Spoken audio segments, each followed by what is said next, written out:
way reflect the opinions. Okay, we're live. KYOK All right, Radio, good. its sponsors, staff, or management. Hit that again. Bang. Yeah, let me get this jumper together. Oh boy. I'm trying to tell him, David. I'm trying to. Ask yourself this question. What time is it? Game time. What time is it? Game time. What time is it? Game time. What time is it? Let's go. We made it. We made it. We made it. We made it. I'm going to the house. I'm going to the house. When I step on the field, I send one message. This is what it feels like. This is what it feels like. Football is getting hit. That's it. It's gonna be football now. What time is it? Game time. What time is it? Game time. What time is it? Game time. What time is it? Let's hunt now. Let's hunt now. Let's go. Let's hunt. We made it. I'm going to the house. I'm going to the house. We're talking about the Jets like we're talking about the Saints. You know, all this, how we the Miami Heat of football. Yeah. Bottom line is you got to believe in the Jets. It's embarrassing. Uh-oh. Hear it out. It can be you the hard way. He's a man. She been out here flossing. She gets big, man. I'm just. David, you didn't see her on Twitter, Doc. She was hurt bad on Twitter, Doc. You been working She got this thirst trapping and stuff. Thirst trapping. I'm gonna put on a Lakers jersey like that and we'll see what happens. Let me stand there with the ball. It ain't gonna work. I'm not cute like that.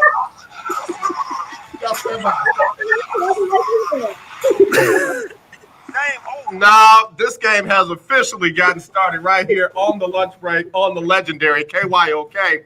And it's on and popping because we are three the hard way.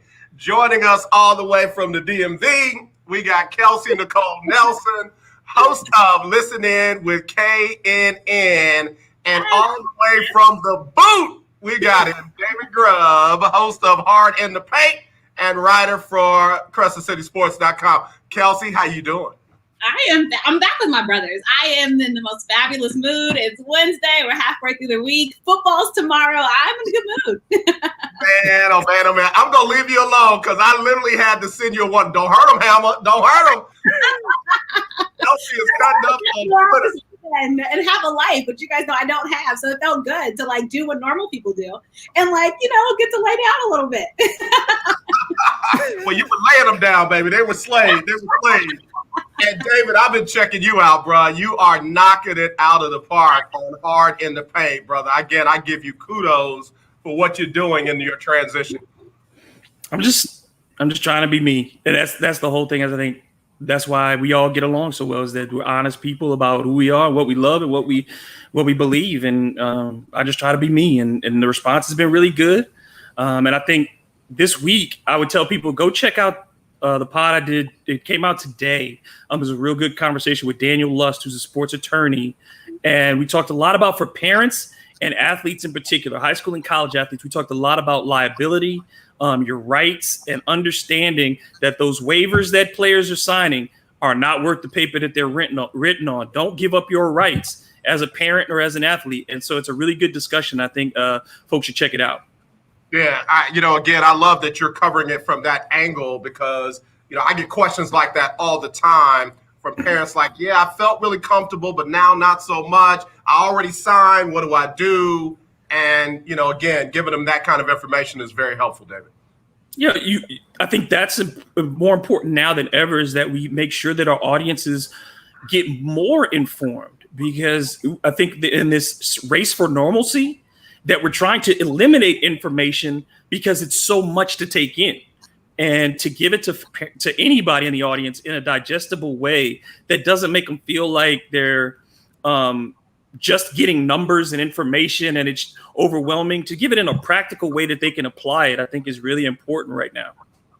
Yeah, and Kelsey, I mean, I know having been a member of the NABJ for a little while, You cannot have just one group telling the story of such life-impacting things that are going on right now. More than ever right now, we got to have our voice in the discussion. Right. It's time to amplify voices that haven't been amplified. It's time to get those marginalized voices into the fold. And I'm so happy that David is talking about that subject, because I do think it's a subject that many parents aren't well versed on. And of course, it's not fully their fault, but I think it's our job to make sure that they are, because this is a big decision for both their child and for their future. And of course, you want to make sure you're helping your son and your daughter make the best decision so that they can just be great adults, right, as they get older. But I think the waivers are something people just don't fully realize. And so often, I mean, we do it all the time. We sign our lives away sometimes. Who really reads the fine print on anything anymore, right? We're busy, we're tired, we have these lives, and you just do it. But I so think that, David, it's important that you're telling that story. And I think this is why, again, as you said, AJ, you have to make sure that all voices are telling the story. And I think that's why it's so important that anybody out there in the audience that's listening, make sure you do your research on who you're following, who you're listening to. Make sure that their values and stuff are somewhat reflective of yours, because you want to make sure this person is giving you full honest feedback and criticism. Because we're in a time in our country right now where some people are afraid to do that. You two aren't. This is why we're on this show. But it's important. It's important. Let me tell you, I got a whole lot of folks that are not happy with what we've been doing over here at KYOK. And you know what I say? Good. That means we're doing the right thing then. Right. If you're not happy, we're doing the right thing. So that being said, that we should lead with this, given that the Lakers are up 2-1 on the Houston Rockets. And we do have to do a wellness check in just a few minutes. We got a long time lunch breaker and Rocket fan that we've got to call and check on. And so, Kelsey, get your, are you okay? And David, give him some of that. You all right, Cher? And we're going to check on him in just a minute. But, and then football starts tomorrow. Women's basketball is going on. But Oklahoma made an interesting announcement that they are not going to report COVID-19 testing any further going forward. Huh? Wait, why? I like Kelsey go first. Kelsey, you can have this one. What are you saying to me? All right, we're gonna just take a deep sigh, because I think that's what we all had to do when we first heard this news. It's ridiculous. I'm gonna use a Charles Barkley word. It's idiotic. It's idiotic. Honestly, COVID-19, we're still in this pandemic. That's why many of us are still working from home. We're still taking precautions. We're hopefully still wearing our face masks. We're not able to go back to life as we know it. And as we try to make progress, and we're asking schools to do simple things to protect their student athletes, no, we're not doing that. Come on. That just doesn't make any sense when we're all trying to together get out of this, because already football's been impacted. Look, we all love college basketball, March Madness. We're hoping that that's not impacted. But when you hear decisions like this, it can have rippling effects. And it's just sad that we have some of these quote unquote leaders that we're supposed to be following that would make a decision like this. I mean, it's just did anything go behind it? I'm no medical expert.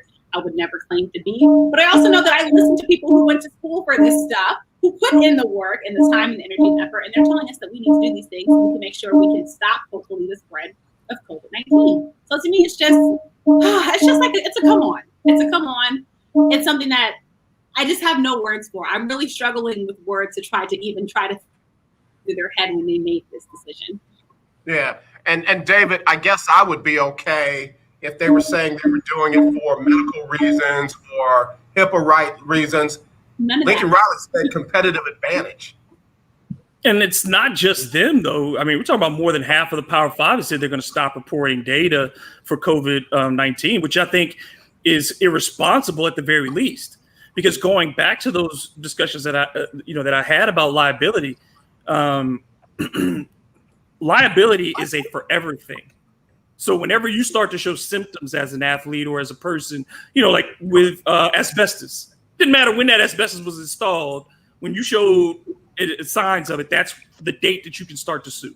Yeah. So we're going to be talking about something that we're going to have to track for decades, because we have no idea about the long-lasting effects of this yet.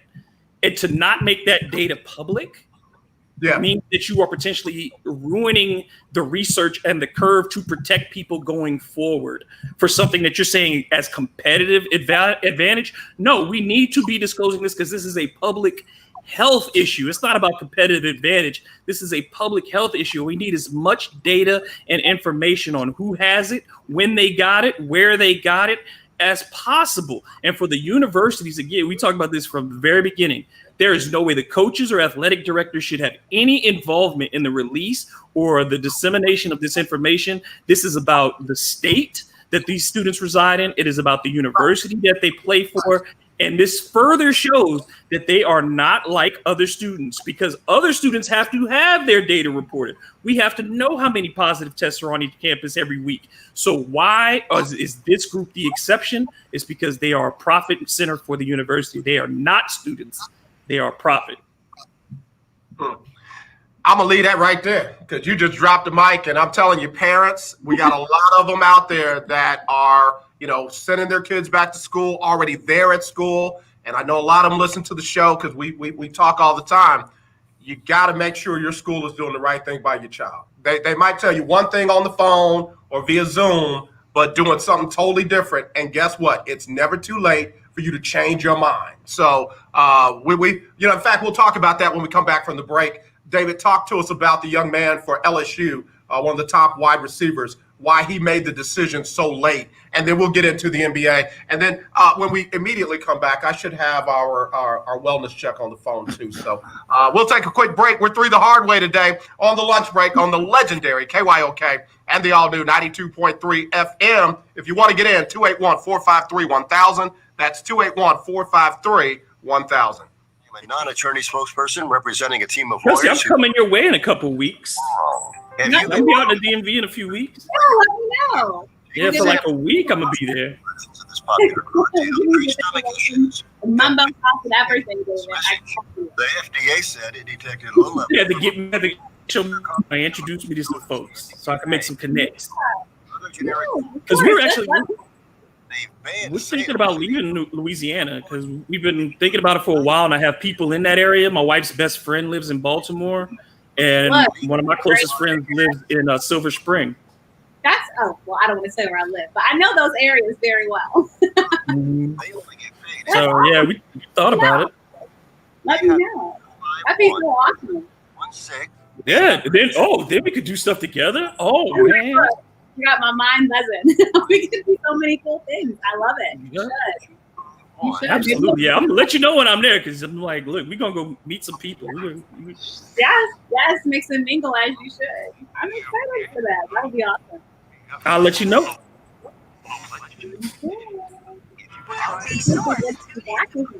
Thursdays on Shiloh Radio, 11 a.m. to 12 p.m., where you will be encouraged, inspired, and ignited on the legendary KYOK 1140 a.m. and the all-new 92.3 FM.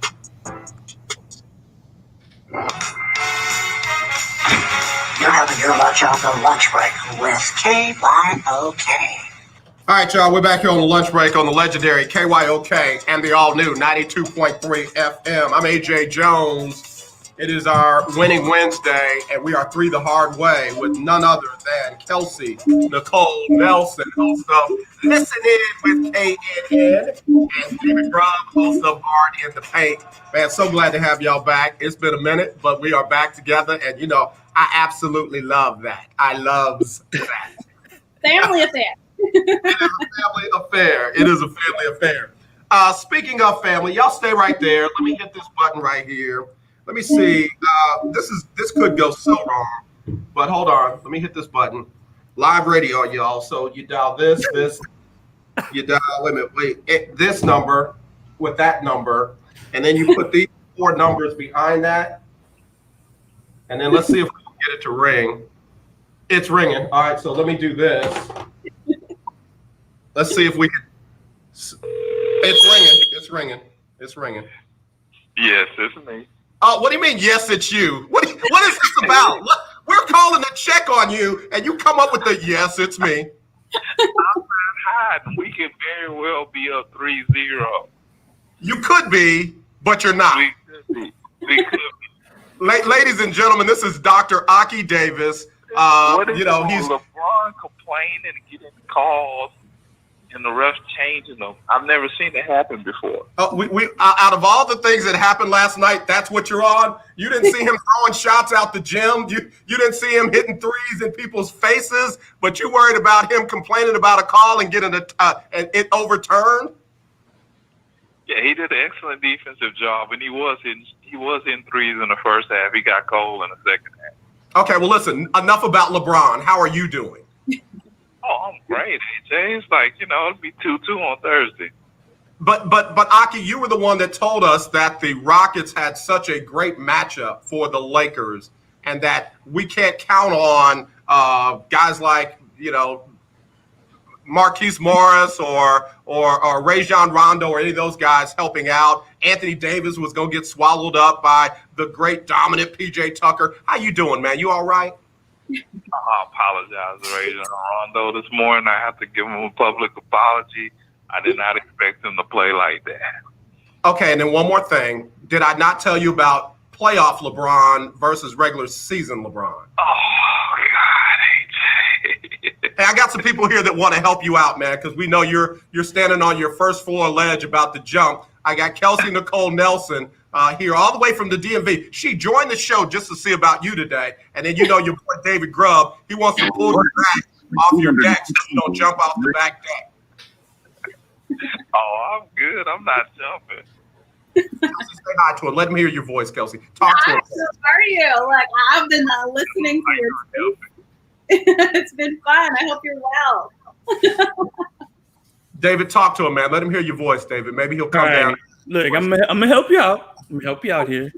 Okay, Rockets have done some good things. Some good things. All right. The Anthony Davis stuff, you gotta make control. You gotta make control. He's not dominating the way he should. He has not been the best player in the series. So you should feel comfortable in that. Now, the problem, this is where you got to deal with the Rockets on this. You got to stop the Lakers bench. You can't let the bench come in and get points like that. That can't happen. And then number two, got to knock that. You got to attack the rim more. Got to get free throw attempts against the Lakers. That is always key. And Russ, I know he had 30, but he didn't get to the free throw line last night. Didn't cause the Lakers to get in any foul trouble. So you have pieces. The elements are there, but it's just LeBron, you have to concede. You want LeBron to score, but you can't have guys. You cannot have Rondo come off the bench and give you 18. That can never ever. Rondo had scored 18 probably in about 2 years. 18 is a lot to be giving up to him. And to have Tucker get two points last night, that means you're sitting out by the line too much. D'Antoni's got to let those guys. If you don't get points at the rim, you're struggling, and that's where the Rockets have been hurting the last couple games. Davis is good. 21 last night. That was the first time he had 21 in a long time. Aki, that's called denial, brother. That's called denial. You got to admit that you have a problem, and we can help you. But if you don't admit you have a problem and that you were wrong, we can't help you. We can't help you. Just say it. I was wrong. Oh, it's not over. I didn't say it was over. See, you're evading the issue, Aki. We love you. We're here for you. This is an intervention. Say it. He doesn't have to repent until the fourth win has been taken. Don't give him an out. Don't give him an out. He's been running. I'm giving him the out, man. That's fandom. He's got to be a fan. And until it's 4 games, he's a real fan. Until it's 4 games, he got to do what he got to do. Aki, let me give you a ray of hope. Valencia King said, I commend Dr. Aki for never folding. And she got you some hand claps, bro. She said on everything she loved. Stick with it, Aki. I'm not going to fold it. I'm not going to fold. I think Rondo's shot a fold before I fold. Oh, but then Morris will step up, or then, somebody else will step up. Yeah. Morris had 2 points last night. Okay. How many did PJ have? Maybe 5 is that. Didn't I tell y'all he had that in him? And where's Austin Rivers? Is he at home in Winter Park or is he in the bubble? Where's he at? He's going to be looking for a new home in all season. Okay. All right. On the real, all joking aside, is Daniel House okay? What's going on with him? We didn't get any details on him leaving the bubble. Remember I sent you that rumor? Yeah. A little while ago. I don't know if that has anything to do with it on a personal level. But I did get like a text that he had jumped on his girlfriend and she was threatening to take it to TMZ. So he's not injured, but they say he was out for personal problems. So I don't know if that is about to come out to be released or whatever. All right. Well, if you find out any details or if you write the article, you know where you got to drop it second, right? Oh, yeah. I'll give it to you.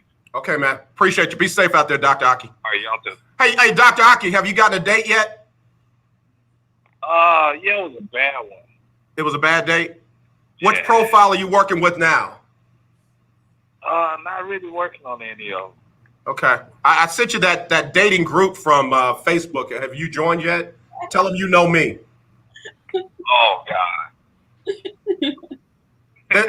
Aki, they're 60 plus. They got pensions. They got, they get checks every month. Oh, well, that's into the sugar mama thing. No, they're not sugar mamas, bro. They just better than what you've been dealing with. Them 22-year-olds can't do nothing for you. Later, Aki. I'll talk to you later, man. I didn't know we were still They on. got pensions. I'm done. Yeah, they got Aki, pensions. we love you, man. All right, y'all. Y'all pray for Dr. Aki. I tried to help him out. You setting him up with senior singles? Doc, he chased them young, man. He chased them, not too young. Now they all legal, but Doc.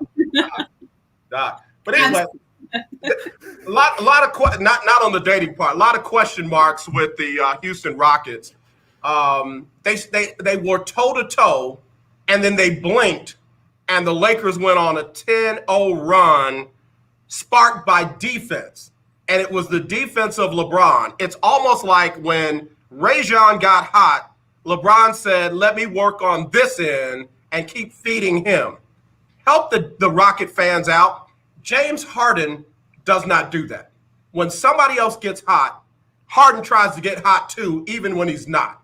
And you don't see Harden feeding the hot hand and then working on other parts of his game like we saw LeBron do last night. Am I way off, or help me out? Kelsey, you go first. Yeah, what you're talking about with Harden is something that we've known, right? He wants to be that superstar player. Let's be honest. That's why when Russ came, it was like, oh, wait, how can we have a Harden and a Russ somehow working together? Let's remember when Russ was struggling in this series, he was struggling, all right? Like, I won the game. I was like, I think I can make more shots than Russ right now in this game because it had just got that bad, and we have saw him keep trying to find his shot. But I think with Harden, I think you're onto something, AJ. It's when he wants to be hot all the time, and I get it. He wants to be that superstar. He wants to be that closer. But last night's game just proved, as David said, you have to rely on others. It's a team. The Lakers last night had that beautiful bench come out, and me seeing Rondo, just see old glimpses of glory in Rondo was so much fun, and they had simply no answer for him. That defensive side is huge, right? I mean, they held the Lakers to a good point percentage. But LeBron, I mean, that first half, LeBron was putting on a show. I put that, I put that jersey on this weekend because I knew LeBron was going to have a good game. I wanted to say it was his good luck charm. I just knew it. I said, I'm going to throw this on because I just see LeBron doing big things in this series. And it so happened. But I just think Harden, I believe in him. I'm a Harden fan. I think he's obviously a very talented player, and his team needs him. Now, the Lakers are still going to win the series. Don't get me wrong. I'm not saying that the Rockets are going to come out of it. But I do think Harden has to realize that he has others around him. And also, your job in this position is not only for you to be a superstar, but to make others around you so good. This is why LeBron is so great. Because when he's not even hot, he's assisting. He's helping others. In DC, that's why we love John Wall. Let's call him an assist leader. Not only is he scoring, he's helping others get their shots, be able to find their group. So that's what people want from Harden on a consistent basis, especially in this series, where you can get hot, you can get cold, but of course it's going to take everyone to beat this very talented Los Angeles Lakers team. David, what are your thoughts there? How did the Rockets win game one? It was because they were able to get in transition with their defense. They were able to get the Lakers to miss shots, and in transition, they were able to get good looks for the other guys so that Harden and Westbrook did not have to have a giant game one. Right. And that's in the playoffs. You have to be able to get easy buckets. The reason the Milwaukee Bucks are at home right now is because they could not score easy buckets outside of what Giannis was able to provide. And the reason Miami has been able to stay in all these games in the postseason is not that they have the best players, because Miami doesn't. In the series with Milwaukee, you would have said Jimmy Butler was probably the second best player in that series, but out of the top 5, 4 of those belonged to Milwaukee. Yeah. You probably would have going in. So they are showing you what playoff basketball is really supposed to. Even when you watch the Clippers, when the Clippers are at their best, it isn't when Kawhi's dropping 35. It's when there's a balance throughout the roster because guys got their easy buckets, because Lou Williams was able to get to the lane, because Montrezl Harrell was able to get some easy dunks in transition. The Rockets aren't generating those points for the other guys. Nobody's getting that easy touch that is just, I cut to the basket, I'm wide open, you hit me, and I dunked it. You don't get those with the Rockets. Everything is waiting for Russ or James to get you the ball. And if you are utterly dependent on two people to get you the ball, it creates stagnancy. Guys lose rhythm. They are waiting and waiting and waiting. And then when they get it, they know that their only thing to do is shoot. They can't read. They can't take it off the bounce. They can't create something else for someone else. They are not built to do that. And when you do that to your team, when you take the thinking and the reaction out of basketball and you just say, you just do this. And I think that's what the Rockets' problem is. They've conditioned too many of their guys to say, you do this instead of you play basketball. And when things break down, you rely on the basketball training that you've had your entire life. The Rockets are system dominant, and they have to get away from being system dominant and start playing basketball. Meet the Lakers where they are. They are trying to physical you at this point because they are realizing that's where their dominance is. So you have to meet that by utilizing your quickness, creating steals, and getting in transition and going towards the rim and forcing Anthony Davis, forcing LeBron James to protect the rim. If you concede that the rim is theirs and you give the Lakers that length where LeBron is bigger than everybody, AD is bigger than everybody, they have enough guys with size to minimize the Rockets' advantage on quickness on the outside if you're not using that quickness to get to the basket. And I think Mike D'Antoni needs to say, the three is there. We can always get the three, but the first part of our offense should be attack the rim, make the Lakers move their feet. And if you don't get an older team to move their feet and they just get to stand there and play YMCA old man basketball, I can put my hands on you and not make you run, it's over. Yeah. Last night's stats told the story. The three, let's see, Rockets shot 40%, Lakers only shot 33%. But what you just said, the Lakers put the ball in the basket 55% of the time, the Rockets 47% of the time. The three is a beautiful shot, but at the end of the day, you got to make buckets and you got to get rebounds. And the Rockets got out-rebounded 52-33. And then when you add in the blocks where LeBron is like, hey, listen, I'm not going to let any basket go uncontested because I got guys that are handling the scoring on this end. And watch this. And LeBron wasn't just getting rebounds. LeBron was crashing the boards. There's a difference. Hart don't get a rebound sometimes, but he doesn't crash the boards a lot. So the Lakers have decided to do the fundamentals. We're going to put the ball in the basket. We're going to contest shots, and we're going to grab everything on the boards. And it worked out. To play basketball. Play basketball. I mean, they're not exceptional at anything in particular. The Lakers aren't great at anything in particular other than their defense. That's been their best thing all season long. So they can rely on that in the times when the offense isn't going.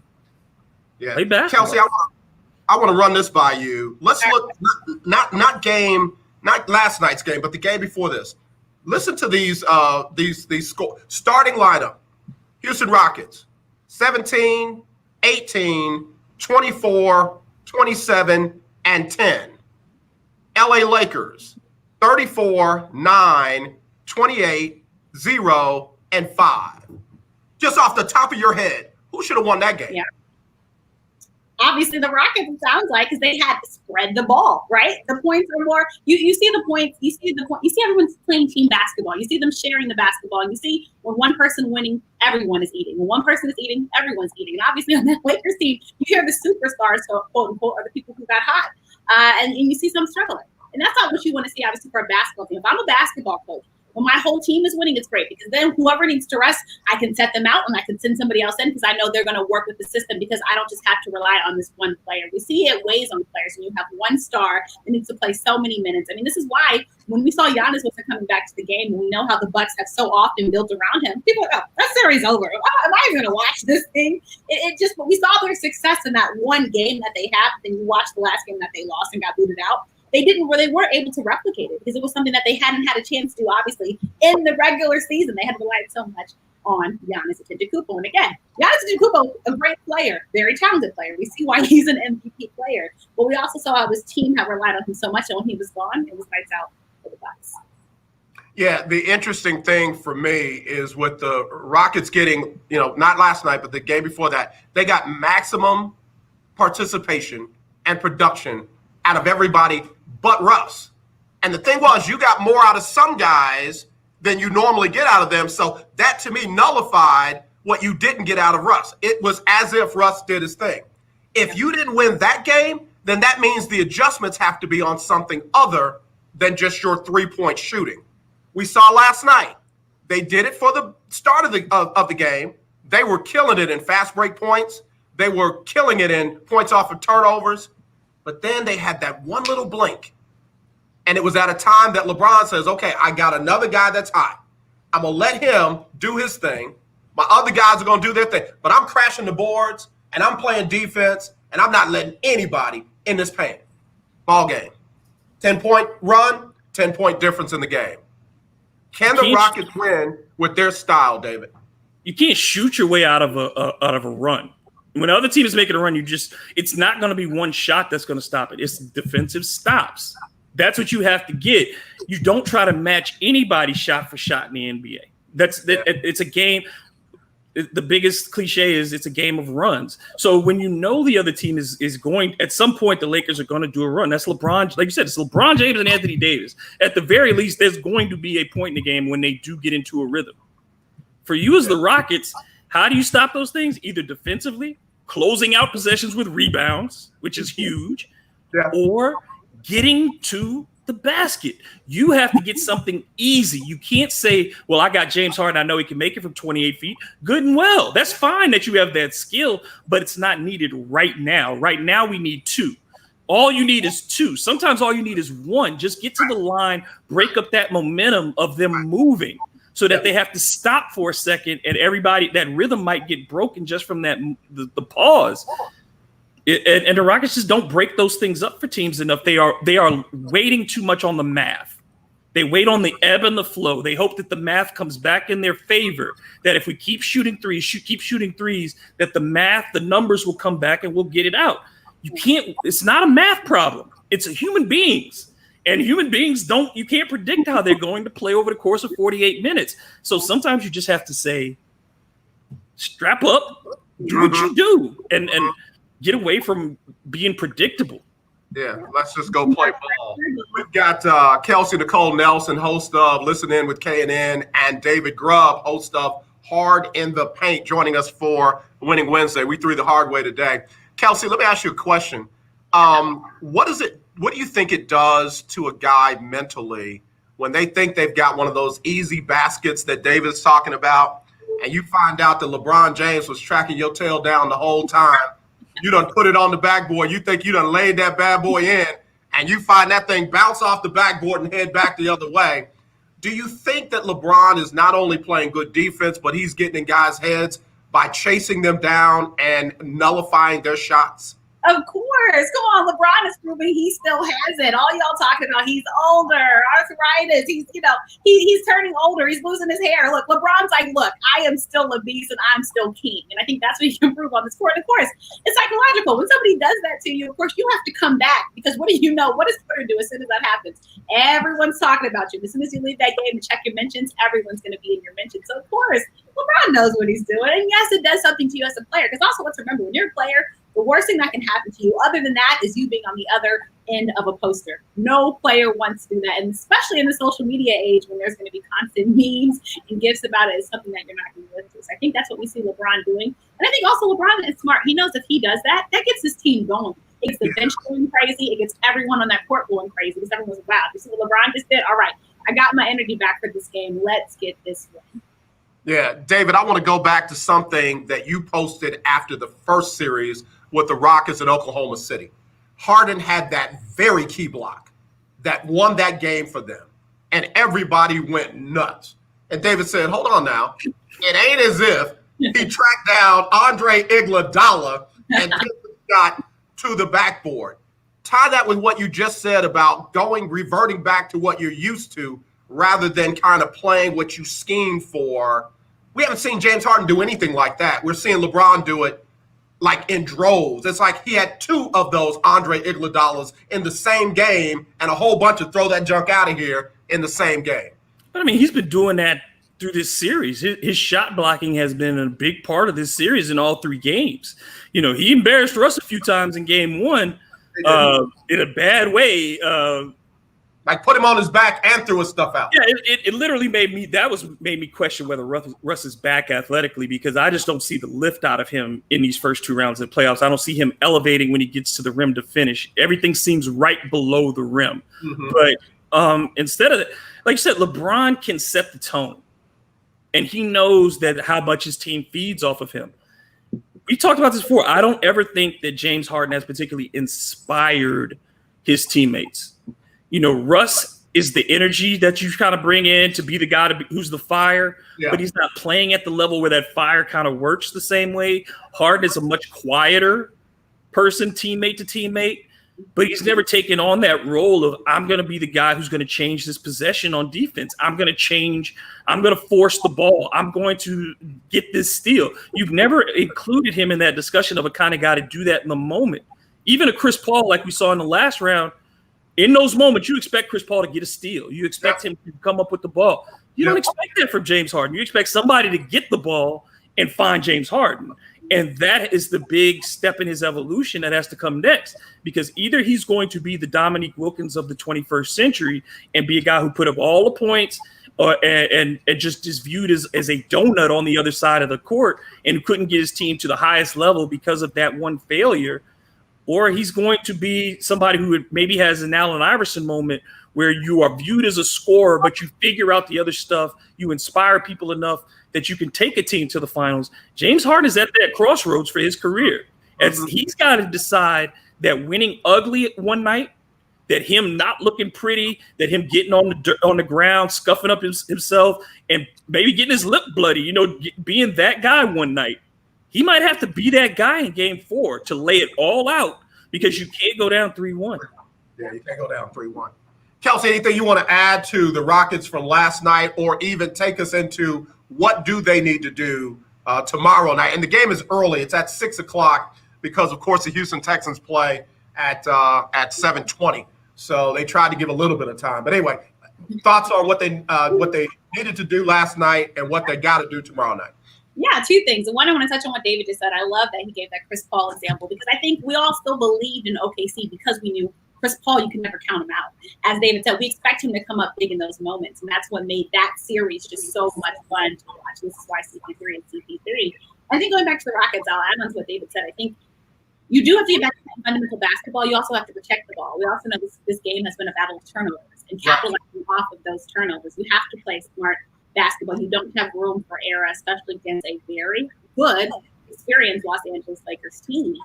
I think if they protect the basketball, as you said, they have to go back to fundamentals, rebound, get the balls. If you want to see that energy, you need that.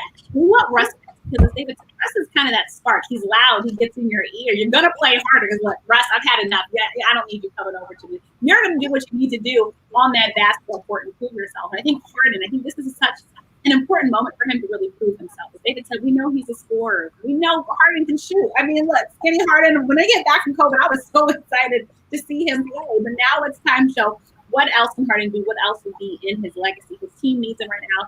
They're relying on him right now. But the Rockets are a very talented team. Do you think the series, if they go back to basics, can be one that stretches out maybe to 7, if they can do things the right way? Of course, I still have the Lakers winning, but the Rockets are a talented team, and I'm excited that we get this match. Yeah, a lot of talk is about what's going to happen if the Rockets don't do well in this series. If they lose, let's say 4-1 or 4-2, something like that. What happens there? Somebody said it last night on the call that one of the top priorities for the Rockets supposedly is to bring back Mike D'Antoni. But Mike D'Antoni has already said, wait, hold on. I'm not sure if I want to come back because he's believe it or not, a coveted free agent after this season. So where do you see the Rockets going if they don't win this series and they possibly lose a Mike D'Antoni heading into their future? David? I think they have to blow it up. I think you have to. because you built a team that was designed to do a specific thing. And you were tailored to play against the Warriors. That Warriors incarnation is gone. It's never coming back. You changed it up this year to deal with the Lakers. This Lakers team is not going to be next year's Lakers team. It's not going to look anything like this. Right. So you are in a position now with the money that they're paying Harden, the money that they owe Westbrook, and the fact that the salary cap will likely be either flat or only a slight increase next season. You're in a very precarious financial position if you're the Rockets. At some point, you've got to start getting younger, because what you have is a bunch of assets who are relatively the same age, who are relatively pretty. Covington's contract isn't cheap. Austin Rivers isn't going to come cheap. And when he goes into the offseason, the Rockets have to really start thinking about financially, what are they going to be moving forward? And then with Russell Westbrook, as his athleticism diminishes, his value will diminish, and yet you'll be paying him over $40 million a year. His game won't age like Chris Paul's game. We're at 37, 38. You could probably still get 25 minutes a night out of Chris Paul. I don't know what 25 minutes of Russ look like in 3 years from now. Wow, man, that's like I can't even fathom that. Because Kelsey, let me tell you what I just heard.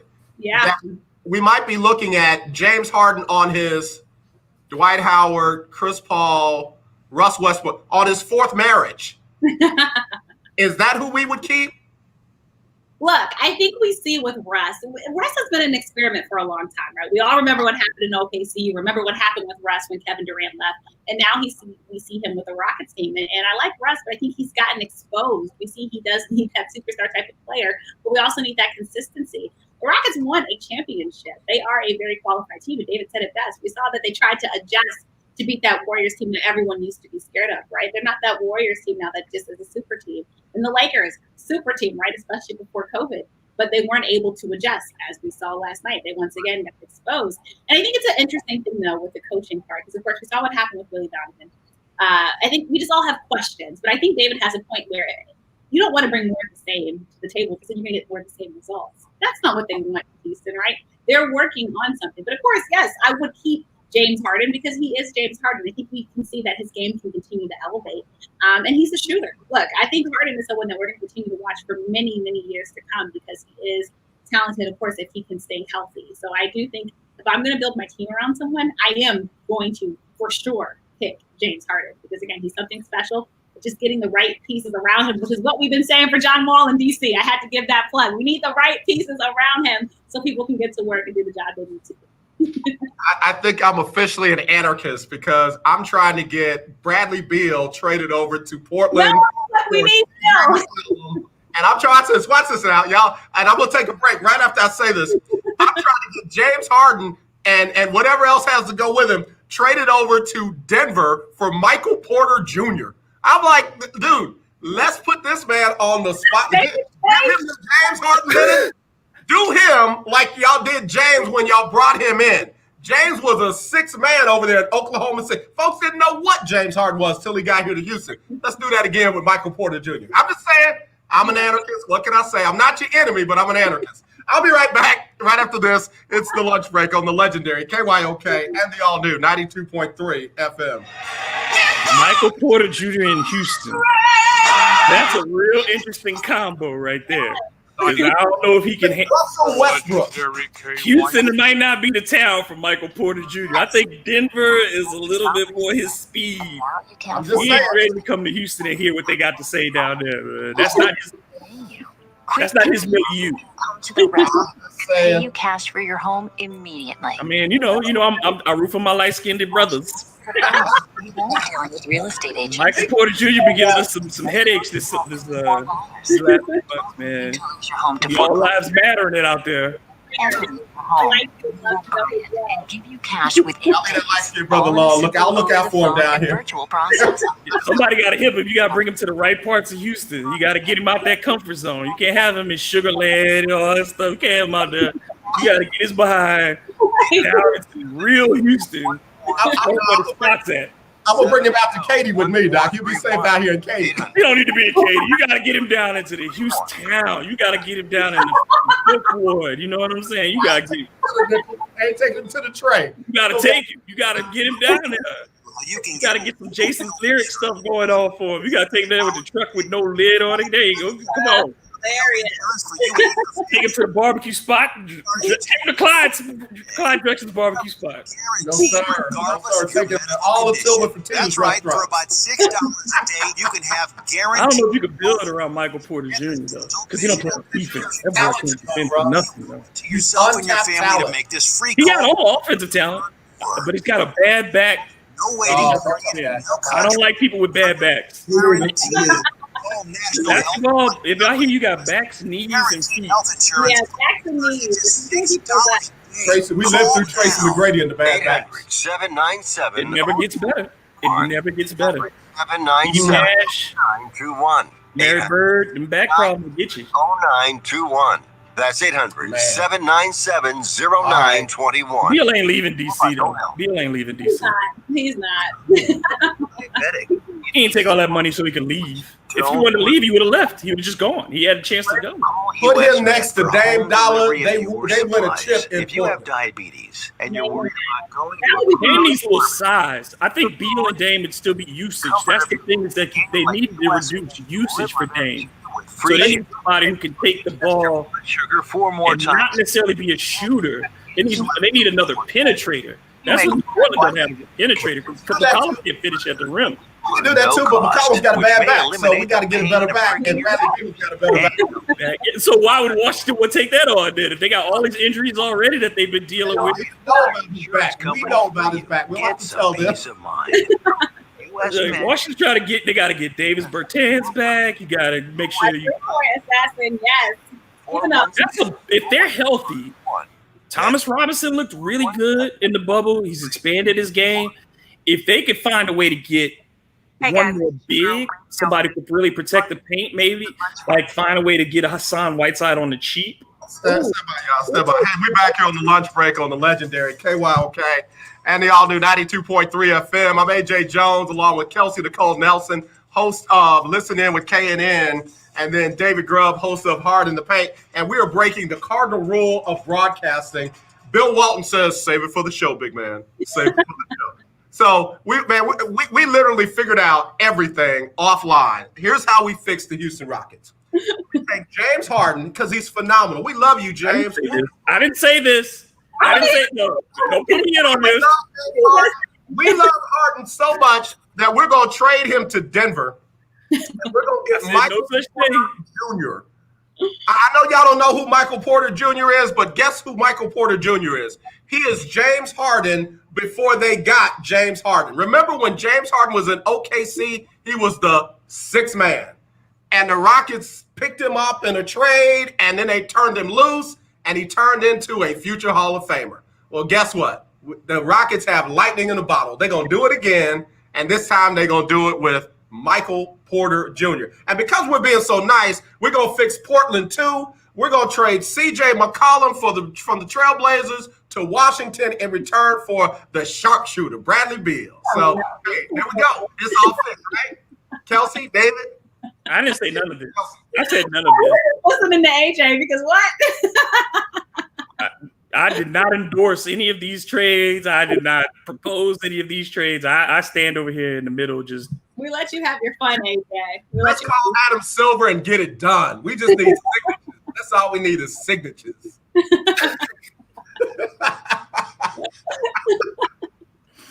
It's COVID. You get electronic sign.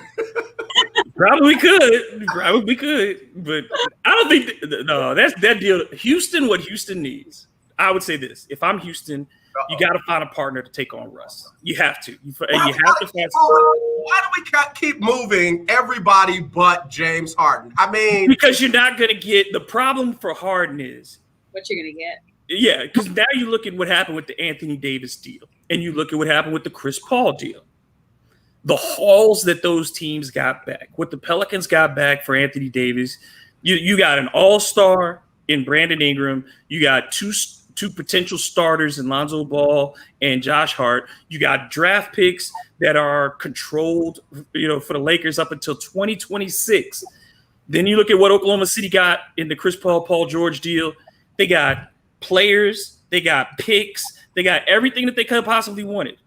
Who in the NBA is the partner that can give you those similar types of assets for a James Harden. There isn't one right now, unfortunately, because the teams that have a player of a commensurate level, Milwaukee's not taking on James Harden. If you say, well, let's go James Harden for Giannis straight up, Milwaukee ain't doing that deal. They wouldn't answer the phone. If you come to Golden State and you say, well, hey, give us Clay and we'll give you Harden, they ain't taking that deal. They're not doing that. It requires a very specific organization to take on James Harden because you have to concede that James is going to have the ball, that James is going to build around what James does well. So you tell me what team has the players to give up enough that you're certain you're going to get an all-star back, that you're going to get enough high number one picks that make it worth your while, and you're going to get the kind of financial relief that you're looking for if you are getting rid of a $40 million contract. Tell me the team. I ain't got to say. You don't have no words right now. He's not going to Miami. He's not going to Charlotte. He's not going to Boston. He's not going to Toronto. He's not going to Denver. He's not going to Utah. None of those. You already proved my point, though, because in all of that good stuff that you said, you also said that teams would be leery because they know once they bring Harden in, they got to give him the ball. Well, why do the Rockets have to be stuck with giving Harden the ball all the time? We need other guys. If you decide to move Harden, what you're saying is we're starting over. And you have to do that from top to bottom. That means you got to let Daryl Morey go. You got to let D'Antoni go. If that's fine, if that's your organizational direction, if that's what you choose. But if you're going to do it, you have to do it complete and clean and act like you have to be definite and say the James Harden, but all of it has to go. You got to get rid of Russ too. You got to send. If you're going to bottom it out, you can't hold on to what is Russ going to do for you and make you win. He couldn't get out of the first round at Oklahoma City with the team that was built for him. He never got out of the first round. He didn't get out of first. He might not get out of the second round this year. And he's a guy who shoots 26% from three, and he's getting older. How could you invest that in Russ for the long term and say, I'm not going to invest in Harden, who at the very least, when healthy, can drag your team to the first or second round at the playoffs? I can't say that about Russell Westbrook going forward. You know what? We's doomed. We's doomed because, I mean, Kelsey, it like ain't no hope.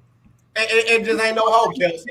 I wanted to help you too, but David just went through everything I would have said. It's just it just wouldn't happen. But as you said, in other words, this is as good as it gets for Houston. This is it.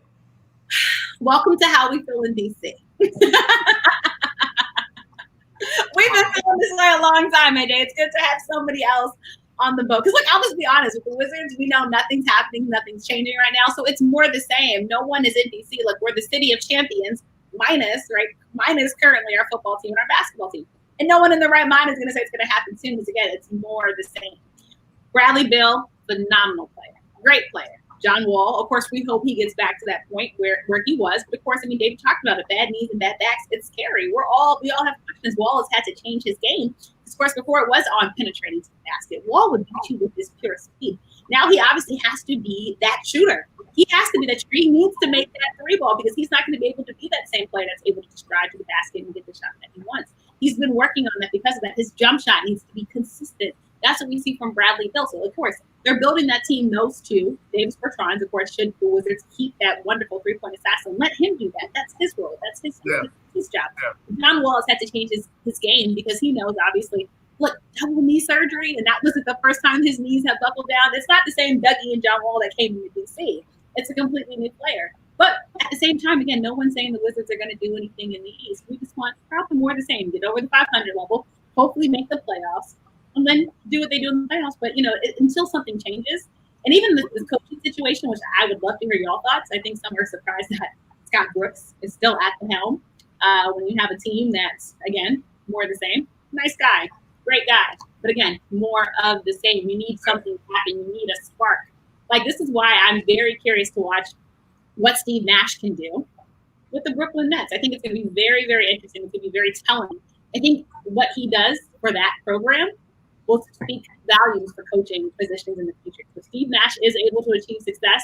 We're going to see some more coaching vacancies. And look, they're going to be looking at former All-Stars and guys too, maybe leave their teams. But whole nother story for another day. But sorry, AJ. Again, it's not a whole nother I story. mean, you're talking about what the Wizards haven't won 50 games as a franchise since the 70s. Look, I think it's going on 40 plus years, but they haven't won a 50 game we're win comfortable, David. We're comfortable. We're not expecting much more. But I think a lot of that has to do with the one that we were excited in DC was when Paul Pierce was on this team. That foot on the line happened, and they, of course, got eliminated. But that was the last time I think we actually thought in this era that the Washington Wizards could do something. Because before that, you have to go back to the Gilbert Arenas days, and then, as you said before that, we have to go back to the Bullets days, right? Like it's been that hot minute with the Weber, Howard, Wallace group for that 1 year. Yes. Rod Strickland, and I thought that team was going to be something. And then Chris Webber got busted for smoking pot, and then he shipped him off to Sacramento. So it was. But yeah, it's those pockets, and I think a lot of it, Ernie Grunfeld just. And I love Ernie because the Bernie and Ernie show, and he was a Knicks player, and all those things. But he was a terrible GM, and they've not had a leader. Randy Whitman didn't do the job as a coach. Scott Brooks, none of those guys have done what? Inspired you to understand what the culture is supposed to be of Washington Wizards basketball. And that's what we talk about now with the Rockets. What is the culture of the Rockets going to be? The same thing where you're seeing that play out in Miami more than anywhere else right now is the sustainability of culture. That it started with Pat Riley, it went through Stan Van Gundy, into Eric Spoelstra. It's covered different players, different teams, and Miami has been consistent. Even when they were bad, they weren't embarrassing. When they lost their players, they were still competitive every night. That's the same team that went 33-8 in the second half of the season a couple years ago. 30-11. So, like Eric Spoelstra, I would just say this: put respect on Eric Spoelstra's name. That dude is one of the top 3 or 4 coaches in the NBA, bar none. Ain't no doubt. In fact, let's do this. I got to get Sybil Wilkes on. But when we come back, as we head into the second hour, I want to talk about what y'all both have mentioned at some point: the Nash hiring, the opening in Oklahoma City. Why is Scott Brooks still there in Washington? And, how do the Rockets capture an identity and a culture if they bring D'Antoni back or if they don't? Let's talk some coaching when we come back next. And, of course, we'll get a little NFL football in right here on the lunch break on the legendary KYOK and the all-new 92.3 FM. Let's get Sybil Wilkes on with her coronavirus update.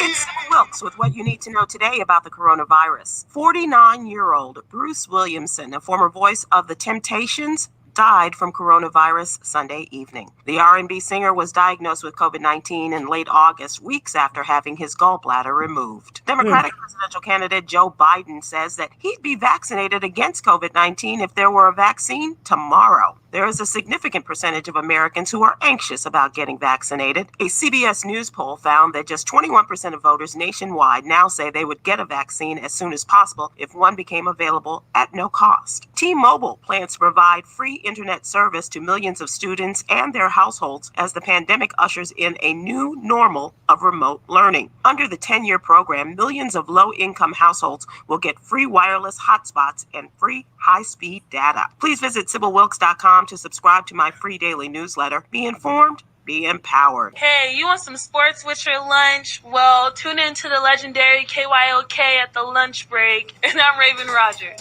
Got a shout out to Raven Rogers again. She just turned 24, not yesterday, but the day before yesterday. One of the baddest in the business, 4-time indoor and outdoor 800-meter champ over at the University of Oregon, and now running, not running internationally because of COVID, but when she can run international again, she'll be trying to get ready for the 2021 Sochi Olympics. So got a shout out to her. She was one of our first interns here at the lunch break. So we got to say happy birthday again to Raven Rogers. All right. So I got to get ready to hit the top of the hour. You guys have made me happy, made me sad, made me laugh, made me cry. But you did help out Dr. Aki. So I guess there's that. When we go into the second hour, can y'all do like First Lady says and just be best? Please. Please. David? David. What? What did I do? Y'all I'm always on my best behavior. We got to get ready to hit the top of the hour right here on the lunch break of the legendary KYOK. If you want to get in on 3 the hard way and get in on some of this talk, you can. 281-453-1000. That's 281-453-1000. The legendary 1140 AM KYOK Conroe and 92.3 FM K222CX Houston. The views and opinions expressed on all radio shows broadcast on KYOK are entirely those of the host, guests, and callers who are entirely responsible for all show content and do not in any way reflect the opinions of KYOK Radio, its sponsors, staff, or management. I probably should play that like every 15 minutes, man, because we come up with some stuff right there. All right, y'all, it's the lunch break. It's Winning Wednesday. We are 3 the hard way with Kelsey, Nicole, Nelson, host of Listen In with K&N, David Grubb, host of Hard in the Paint. Kelsey, you didn't tell us what you got going on with Listen In with K&N. You've been killing it on Thursdays and Saturdays. Loved it. I've been trying. Well, everyone tuning in, I just finished the show with Darren McFadden. He was phenomenal. Of course, you guys all remember him from his amazing playing for at Arkansas for the Cowboys and Raiders. And this week, I'm super excited because I'm doing many more shows this week. Thursday, I have Cyril White. He is the founder of To God Be the Glory Sports. He worked very closely with George Floyd, so we're talking a lot about football and, of course, George Floyd's impact on sports in the community. On Friday, Renee Montgomery's joining me to talk some WNBA hoops, so super excited to add to the Friday show. And then Saturday, I have former MLB player Daniel Nelson. And also, I have the great Doug Williams, who I had to reschedule. He's joining me Saturday at noon, so talking football, of course. We're going to have to watch the football team. Going to talk HBCUs, and yes, we're going to talk Grambling State University, the great center that he has there now, and so much more. So super excited. So joining me pretty much every day this week, Thursday, Friday, and Saturday for all the shows. Super excited for it. Great stuff coming up. We'll definitely be sharing the shows as they come up. And David, you hit another milestone on the downloads. Where are you now on your downloads for Hard in the Paint? We should be crossing 4,000 today. So, woo! So awesome, David. I love it. And then you just picked up another place where you are, where folks can find you. I heard you announce it the other day. Where are all the folks where they can get the podcast? Apple, Google, Spotify, Stitcher, Amazon, Podbean, everywhere. Yeah, all of them now. I think it's everybody. Yeah, and I love that because you know what, and Indian smoke signals, sign language, woodpecker taps, carrier pigeon. If you want to subscribe, we'll find a way to get you the show. 8-track tape. If you need me to burn your CD, I'll sell it to you out the back of the car. I got it for you. We do it no limit style. I don't care. If you want to listen, I'll find you. That's hilarious. I got that hard to paint. You know what's interesting, Kelsey? They literally thought they had pulled the rug out from underneath David Grubb, and all they did was set him free. Look, he's scoring even higher, which is what I knew David would do from when I first connected with David. So I'm so proud of him. I love to see David winning and continue to win. I'm so excited for what he has yet in store, David. So the sky is certainly the limit. I don't even really get hyped for myself because I'm so into watching all of us eat, man. I watch like every time I see Kelsey stuff come up, every time I see people like, Sheena and Erica Fernandez and Renee Washington. And there's so many of us. And honestly, in what emotionally has been one of the most difficult years of my life, just in dealing with all these things that we have in society, whether it's COVID or the upfront of racism and then just dealing with it as a person, just having to deal with those things. The greatest joy that I've gotten this year outside of my family and them being there for me is watching all of these beautiful Black people do the damn thing. And I'm sorry to say it like that, but that is what keeps me going a lot of days, to know that they're doing it under the same circumstances, that Kelsey's out there and she doesn't stop the hustle, that you get up every morning, you sit in that chair and you try to take it another step forward. So y'all mean as much, if not more to me than I think I could ever mean to somebody else, because I get inspired and get picked up by y'all every day. Oh man, and listen, bro, you are fire, man. You are fire, and you light us all up as well. So that's what I love. And like you said, man, with all the other folks out there, I think Renee just recently had a birthday, and she's still young and doing great. things. What am I in? If these people, no, seriously, I'm old enough to be all y'all's daddy, so don't even try. You ain't gonna be my daddy, yo. You ain't gonna be my daddy. I mean, maybe if you got started a little young, maybe. But, well, hey, I got to pass. So all I'm saying is, man, to see, like you said, these talented young people, and then to have a relationship with them, to be able to, reach out to them and glean and just watch you guys in your craft and pick stuff up and be excited and learn and see how you interact with the folks that you interact with, man. It makes us all sharp, and it keeps us all going, because we got to keep the word going, man. If we don't, I promise you, they will give you a whole different imagery of what this is about and what it's not about. So that being said, let's go ahead and jump over into coaches. I know we were talking about Steve Nash from one standpoint, but how does Steve Nash getting that job? How does that look on guys who have put in the work and are sitting in the other chair on benches, not getting those jobs? I mean, I know it worked out for Steve Kerr, but there's no Steve Kerr without a Mark Jackson.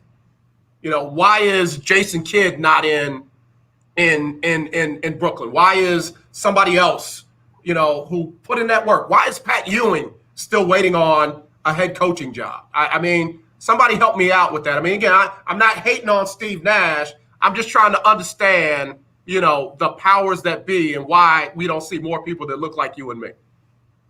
Kelsey, go down. Sure. Well, first off, since you said Pat Ewing, and I think it's only right that I pay my respects to John Thompson, who got laid to rest this morning in Washington, D.C. I know I wasn't on the show when you guys talked about him, but just a great man. I had the privilege of working with him when I worked at Georgetown University, and making rest in peace. And going over to Pat Ewing, let me tell you all, when I say I am rooting for Pat Ewing, I am rooting for Pat Ewing. We know he took this Georgetown basketball job, hopefully to prove that he was caliber, even though he should have been before, but high caliber for an NBA basketball role. But of course, seeing what has happened with the Georgetown basketball program, I think the steps that lay ahead of him are going to be very hard. We know the program pretty much they lost their best player, and Mac McClung leaving, of course, transferring schools. And then we know the sexual assault thing happened with the Georgetown basketball program. So David talked to him before about blowing it up. That's what the Georgetown basketball program is right now. And for someone that grew up watching Georgetown basketball, it hurts, because there used to be that threat. You think about the old Big East, there used to be that threat in the Big East. Where now you're just like, you have so many questions that before the fans just kept dwindling, at Capital One Arena to see Georgetown games. So he has the work ahead of him, but I would love to see him considered. He's obviously, we're talking about Steve Nash, people talking about how he's proved himself as a player.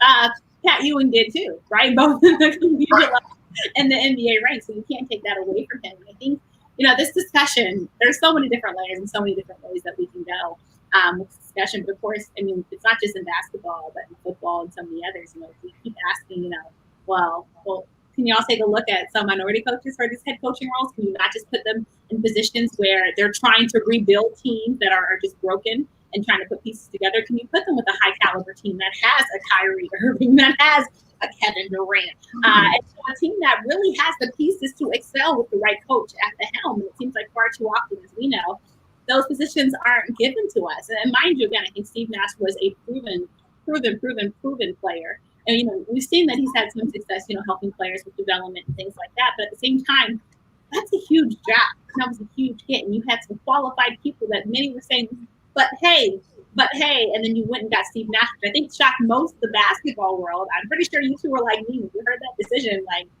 wow. Like, it was a wow. I think that was the first word that I had. And not taking anything away from him, but again, how many times do we have to ask the question, can we at least get the interview? Can we at least be given the chance to be put in positions to lead teams, as you said, that Steve Kerr was able to do after Mark Jackson? Well, could it have been reversed? If Steve Kerr had led that program, could Mark Jackson have come? Steve Kerr could have been left. Like, let's just be honest. But it seems like it's always the opposite. And far too often we're given we're stuck between a brick and a hard place. We're trying to rebuild these programs. And then when we're not doing it, of course, you see them get fired. We see it happen in basketball. We see it happen in football and other sports as well. The question, too, in the WNBA. Where's the black head coaches? I mean, it just seems like women head coaches. The women's, yes. It's crazy. So it's just, we ask this question so many times, time and time again. And I think the Steve Nash hire was just another reminder that once again, it just seems like, quality. And I'm talking about, I want to make sure I say that, because it's not just having a person of color at the helm, it's a qualified person at the helm who has the experience and background to those jobs. It just seems like they get passed over. And it's sad, that American society is like that. Just when you think we begin to take strides, but it's. I can think of a couple names that could have led that program, but I think Steve Nash is going to have a lot to prove. But again, he has the pieces there, so I think for me, it's just like he needs success because literally everything's there for him. It's just him putting it together and making it work. Yes, I guess I'm still on the, why does he even have a chance to prove himself in a situation where you've had other guys that have already proven themselves come up the ranks? I mean, give me a level that Steve Nash has been a head coach on. Well, I would say this. I think that there are multiple angles to this. One is the fast track nature of it for certain players, because Jason Kidd did step off the sidelines and get the job in Brooklyn and then end up in Milwaukee over all that mess that was going on there. Same with Mark Jackson. Same with even with Doc Rivers, who came out as from the announcing booth and went to coach the Orlando Magic. It has happened on occasion. And even when Magic Johnson got his stint as head coach of the Lakers for that brief, horrible stint at the end of the season a few years back, superstars do get superstar treatment. Mm-hmm. In this case, I think the thing for Nash, clearly it don't happen if KD and Kyrie aren't cool with it, because KD and Kyrie weren't cool with Kenny Atkinson. Yeah. They drove Kenny Atkinson out. So I think this was led by KD, because he and Nash had the previous relationship going back to their days in Golden State, where he was a consultant with the Warriors. So I would imagine that this was something that was pushed by Kevin Durant, who really at this stage, he and Kyrie have kind of just let you know that coaching may not be the number one thing on their list, that they kind of want a coach who's going to understand them, but not necessarily be in their mix. That's what it feels like with those two. My thing is, I'm looking around the other jobs. The second point about the quality of jobs that Black coaches get on their first job. The jobs remaining: Philadelphia, now Oklahoma City, New Orleans, possibly Houston, possibly Indiana. I want to see who gets those jobs, because the Indiana job is a very good job. You have a very solid, talented core there. The New Orleans job has tons of upside. The Philadelphia job is a team that, for the most part, is a ready-made Eastern Conference contender. It's going to take some tweaks. They have issues financially, too. Oklahoma City is a team with a ton of potential going forward, depending on what you can get for Chris Paul, because it looks like that they have decided that they're going to move on from Chris Paul.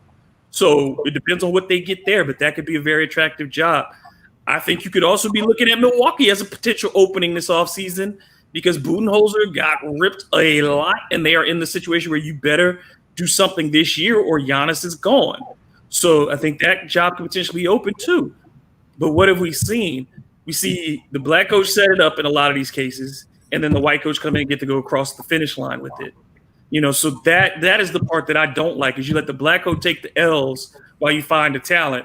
And then when the talent arrives, by Black coach, bring in the white savior and finish it off.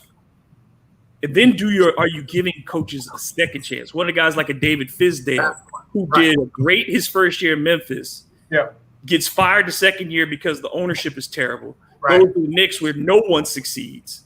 And now all of a sudden he's not a good coach anymore. Or a guy like an Ime Udoka, or a guy like, and I think there's also, for a guy like Patrick Ewing and for a lot of Black coaches, and John Thompson was an embodiment of this too, big Black men don't get head coaching jobs. Look around. Big, and particularly big, dark-skinned Black men. Look on the sidelines in the NBA. Show me one. Show me your big, Black, dark-skinned head coach on a basketball team. You find him. But I think that prejudice against forwards and centers in the coaching ranks is real, that people assume that because you are a point guard, you know more about the game.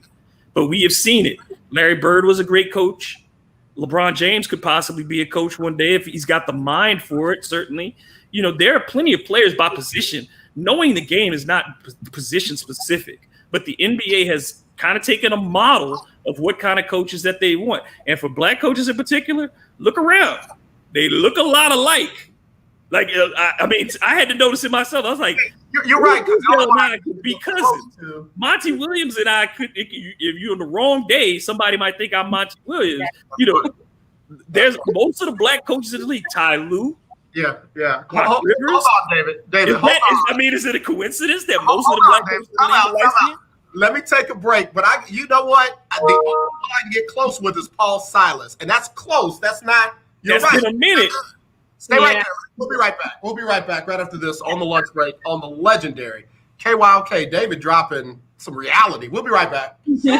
I think Lloyd Pierce is the only dark-skinned black coach in the league right now because Nate's gone. Where you will be encouraged, inspired, and ignited on the legendary KYOK 1140 AM and the all-new 92.3. Because I did a show with Meta World Peace, and he was talking to who've helped people that bias that you're talking about. Just diagnosed with cancer. Are you one of the million? All right, look at the point guard, the black point guards who are head coaches, particularly. We coming all back. of light skin, all of them. We coming back to that. Jason Kidd, Doc Rivers, Ty Lue. Show me one that's dark skinned. Show me one. Isaiah Thomas was the last dark skinned point guard. Him and Nate McMillan were the only two, and now both of them gone. You've been diagnosed with cancer. I'm just saying. There seems to be that proximity to whiteness that gets you that. We know that colorism is real and that light-skinned folks do get preferential treatment. I ain't want to run from that and not know it. Like that's privilege that you got to understand too, as in colorism. And you look around these dudes, the coaches that they hire, light-skinned black men who are not that big. Ain't that rough? You know what I'm saying? Like they're not a Meta World Peace ain't got a chance to get the coaching job. That's why I gave that example. And he said he wanted to do it. Urge you to speak. Look at Marbury. Marbury, even as a dude, like compensation. You could say he's smart enough. Marbury's incredibly smart, but he'll never get a job in the NBA. He's got to go. He's going to have to be in China for a while. But I think Steph is comfortable with that. I just said Jock Vaughn. Boy Scouts of America. Did he just get released? He's back to being assistant, right? Those injured. Time is limited, and so are the funds. And he did everything they asked him in Brooklyn. He took that team of guys who had just met. All survivors. Everybody on this front line basically was gone. Helping our DeAndre Jordan didn't play. Durant didn't play. Kyrie didn't play. Spencer Dinwiddie didn't play. And he got those guys. They played decent basketball in the bubble, and then they get into the playoffs, and they gave a decent showing too. Jacques Vaughn. My question is, did he know that they were already planning on dumping him? Because if he didn't, if he was coaching for his job there, if he felt like that, and then they went and got Nash, that's dirty. That was a question here on the legendary KYOK. All right, y'all. Listen, we're back on the lunch break on the legendary KYOK. Big shout out to Jasmine Highsmith, daughter of Alonzo Highsmith from the U, and of course Houston Oilers. I don't know if she want me to tell it or not, but old girl got engaged. I'm like, what? I tried to be the minister to marry them, but she said they already got somebody. So I'm just trying to get to the wedding now. I'm just trying to be at the reception. So anyway, congratulations, Jasmine Highsmith, to your wonderful fiance. All right, let's come back to the lunch break because David done took us where I like to go, man. I like to get it all going. He said that if you think about it, there are not any big men, black, dark head coaches. And you're right. Like I said, Paul Silas was the only one I could kind of get close with, and he really doesn't, fit the mold 100%. And then Kelsey, you just recently had a show where you and Meta World Peace talked about this very topic.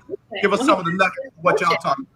Yeah, he wants to get into coaching, and obviously he's a great basketball player. But David's point made me think back to our conversation, and would anybody take him seriously for a coaching role? And I think David's point was great because I think somebody else that I know I've been personally rooting for is Wes Unseld Jr. Again, another proven person. I don't know if he fits that dark skin mold, David, but it's the thing, right? And that's why it proves such a great point, David's question. But I think that's something that doesn't only go, unfortunately, in this one topic. I think many men who fit the description you're talking about will tell you probably, and just in life in general, how they are unfortunately not considered for powerful roles because, of their size. It's unfortunate. I think the only way that's broken, maybe, and like you said, it has to be a point guard and someone that was a superstar. You brought up, Magic Johnson. It's interesting though, David, because I don't know if that mold will break anytime soon. I mean, there's even nobody I can think in the pipelines who fits that description that might change. it's so weird because you look at the top assistants this year that we're talking about, or the top head coaching candidates. Look at them. Look at the physical profile of these guys. Talk about Ime Udoka, light skinned, 6'6", very handsome, dating Nia Long. Which, if he gets hired in New Orleans, that's a bonus. So come on down, bring Nia with you. Anytime she's in the stadium, I'll be in the stadium. Look, I was about to get in trouble. Go ahead, David. Hey. I go back to guiding light with Nia Long. All right, that's how far I go back with Nia Long. So, but Ime Udoka, David Fisdale, just go through the list of assistants that we're talking about, and the vast majority of them look similar. You know what I'm saying? There's a look, and even the Steven Silas is lighter than his father. You know what I'm saying? Like there is a distinct profile for how, like I said, you're down to Lloyd Pierce. Lloyd Pierce, the only dark-skinned black coach in the league. The only one. Name another one right now. Name another one. I don't have another one. And I'm going back to Paul Silas. One of the things that really irritated me was they labeled that man lazy. They labeled that man lazy and not a hard worker, which is a stereotypical tall, big, dark-skinned person, lazy, and doesn't work hard. And they do all the things. I mean, okay, all right. They talk about Patrick Ewing's personality. That's one of the things that people keep talking about is Patrick Ewing's personality. But every time you talk to the people he's been an assistant coach with in the NBA, everybody swears by him.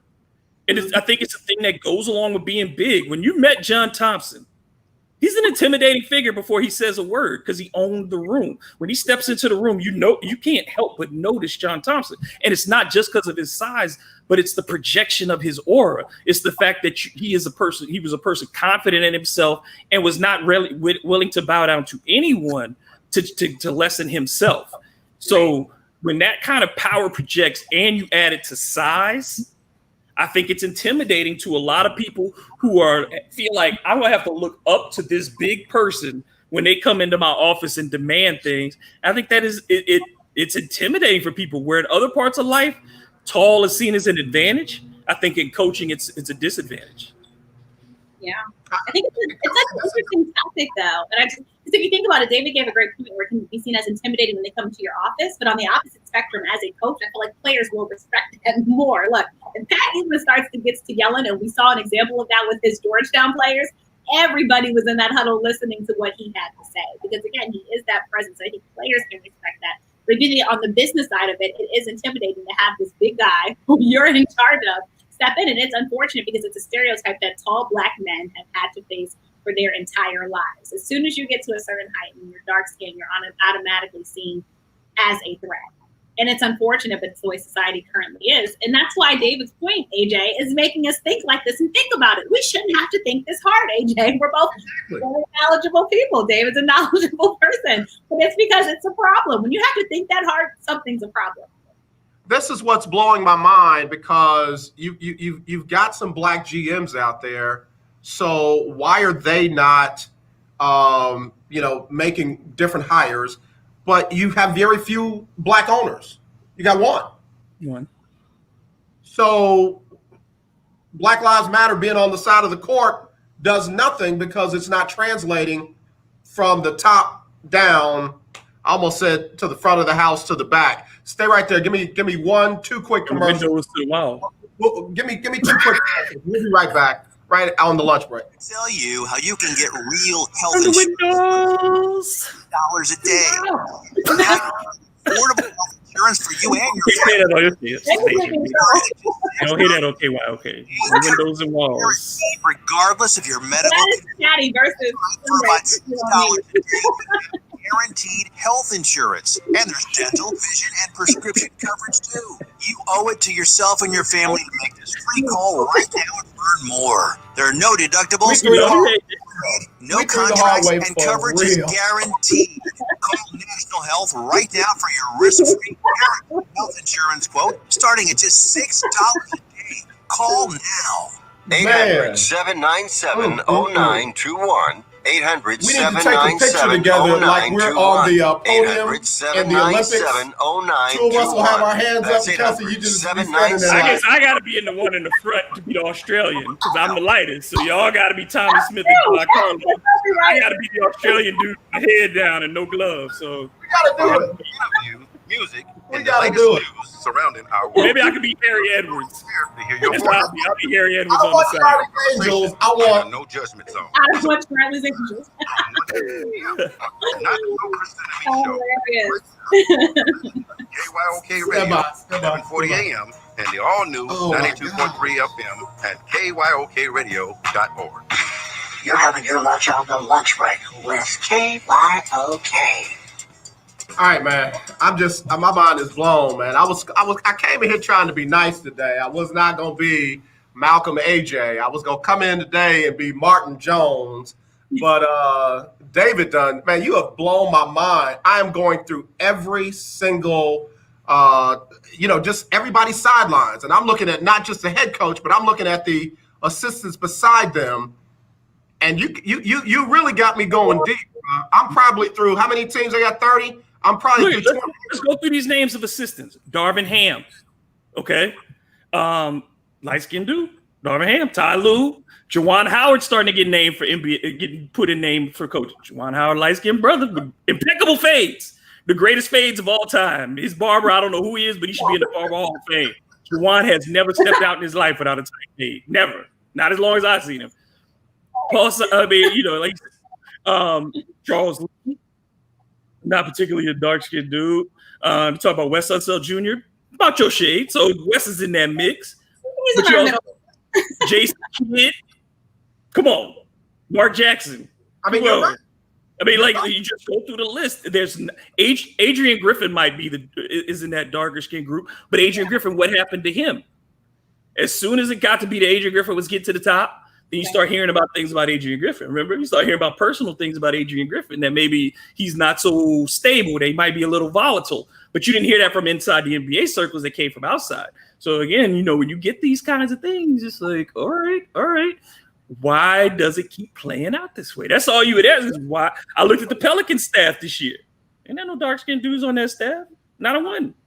So, I don't see it. So why is that the case? It can't be an accident. I'm not saying it's a conscious thing, but when you see overwhelming numbers of one thing, you always wonder, why do you have that?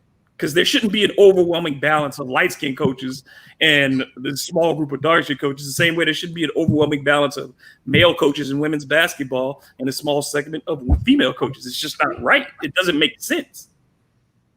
Because you can't tell me they've been mostly dark-skinned brothers playing ball the last 50 years. So why aren't they getting the coaching opportunities?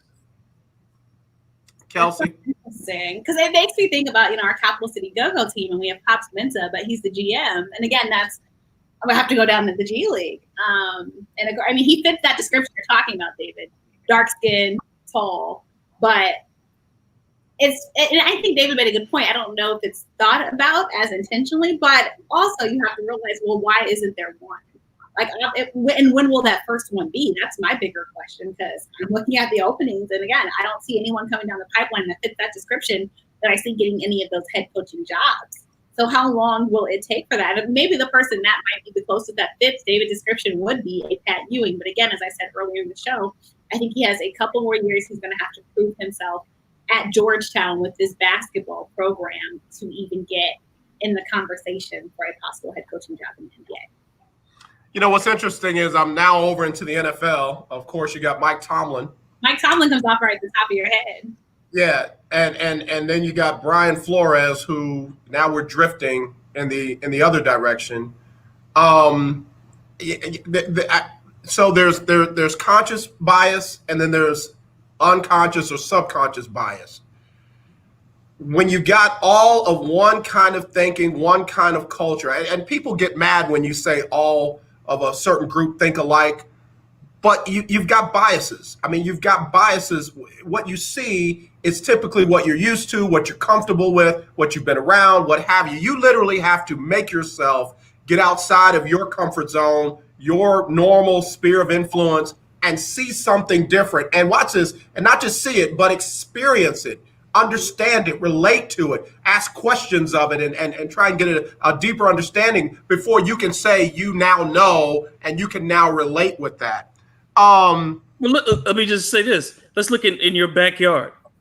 When Charlie Strong got the job at Texas, and remember how big it was, and there were people put out shirts that said, "Black is the new orange." Remember, it was that already from jump, you knew it was uncomfortable.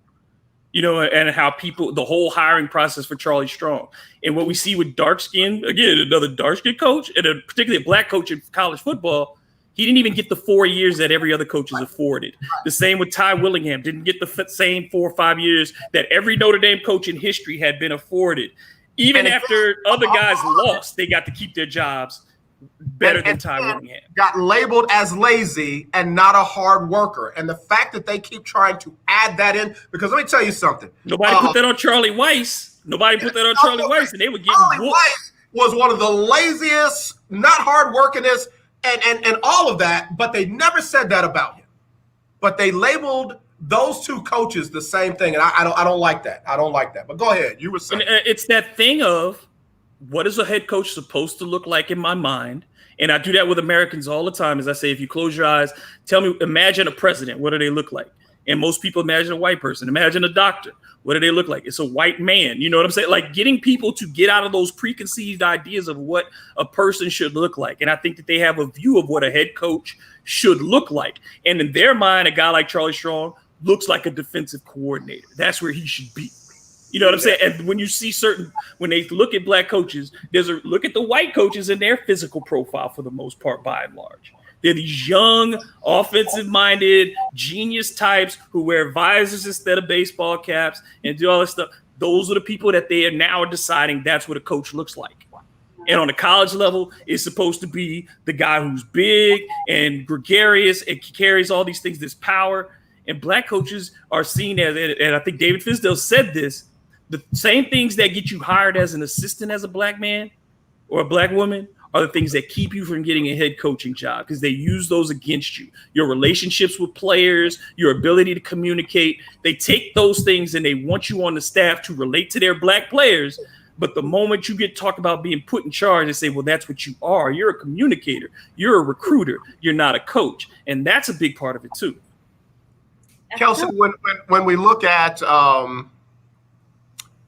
Haskins in Washington, came out of Ohio State, never had a black head coach there. Yeah, never had a black head coach there.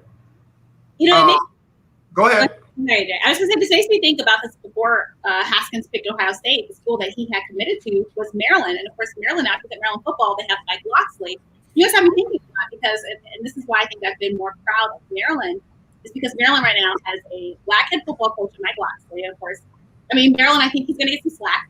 I'll be honest, I'm a Turkey alum, but look, our football team, they're struggling. I can say that. They got some work to do. We got to compete in the Big Ten. They have a black athletic director, and then Maryland also has a black president.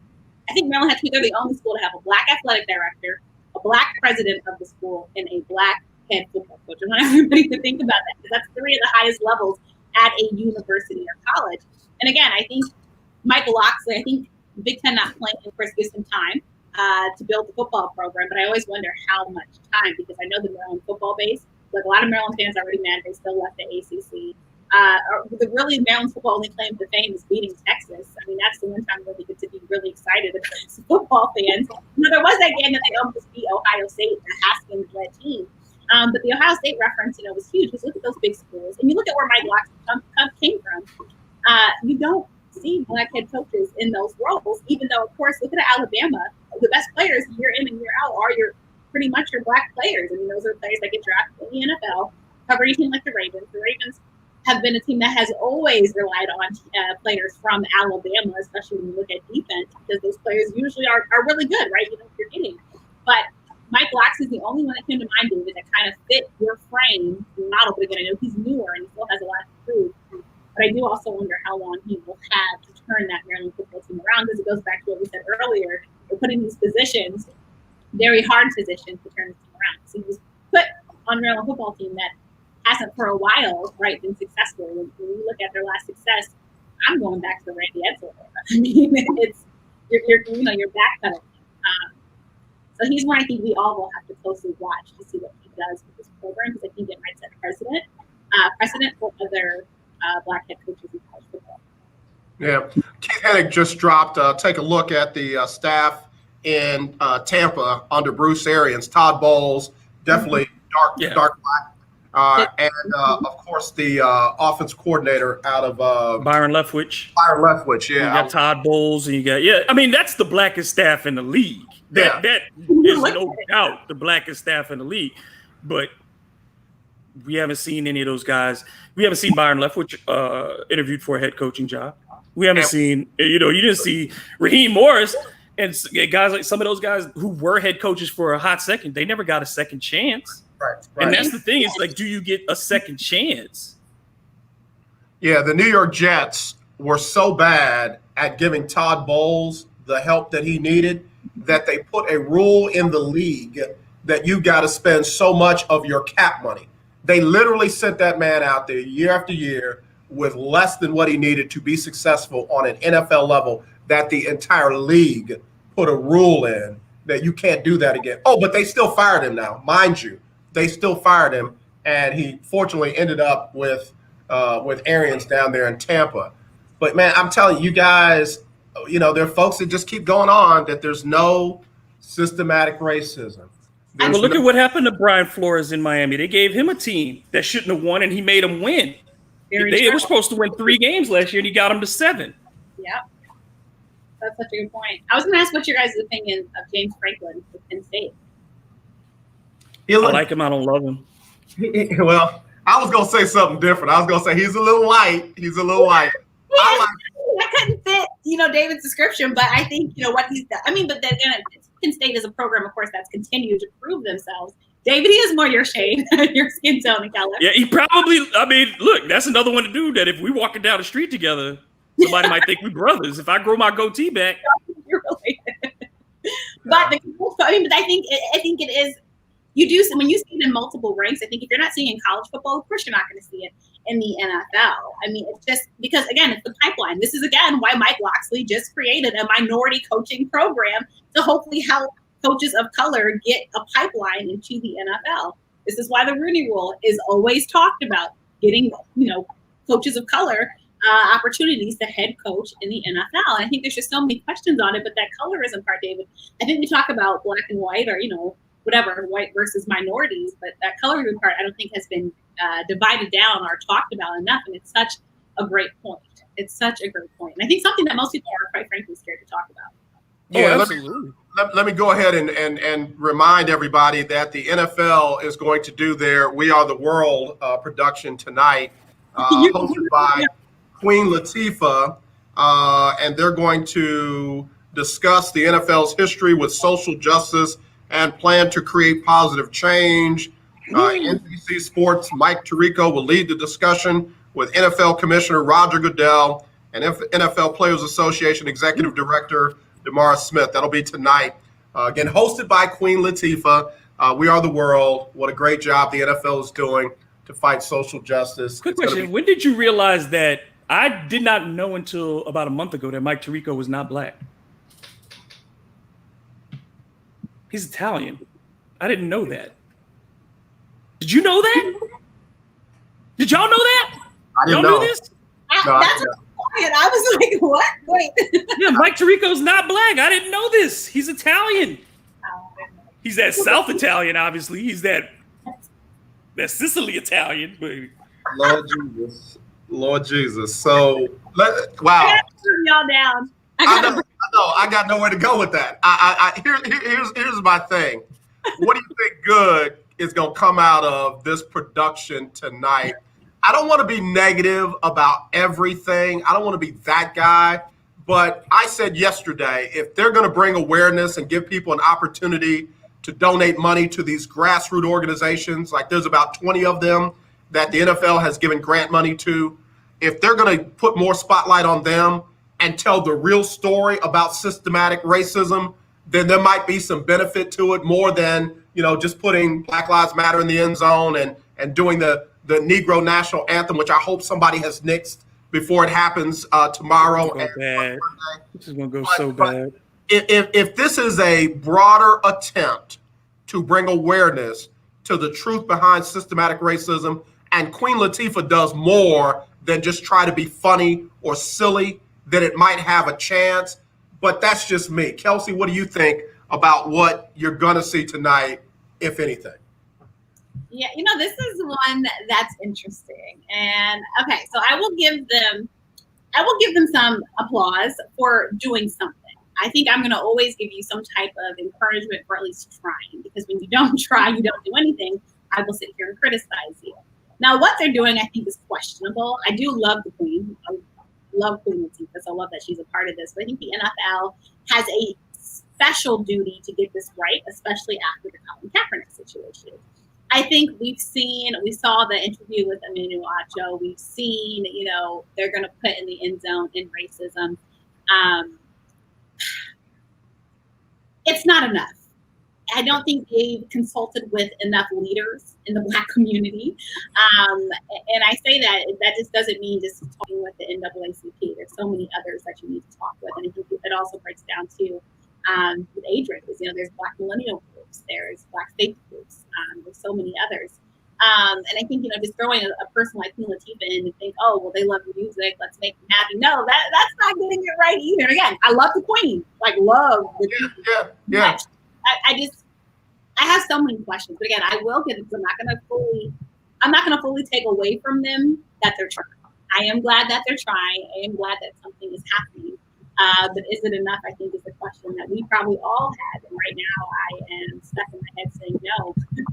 It's not enough. I will watch because I want to be able to talk about it. I want to be able to see what they're doing exactly. So the press gets for it. But there's just so many things the NFL has to get right that they're just still some reason not understanding, even after the full summer of movement for social justice, players speaking up, leagues speaking up. Businesses and companies, speaking up literally, but it's for some reason, they're still not getting it right. But again, I just want to make sure people know that I'm glad that they're at least trying.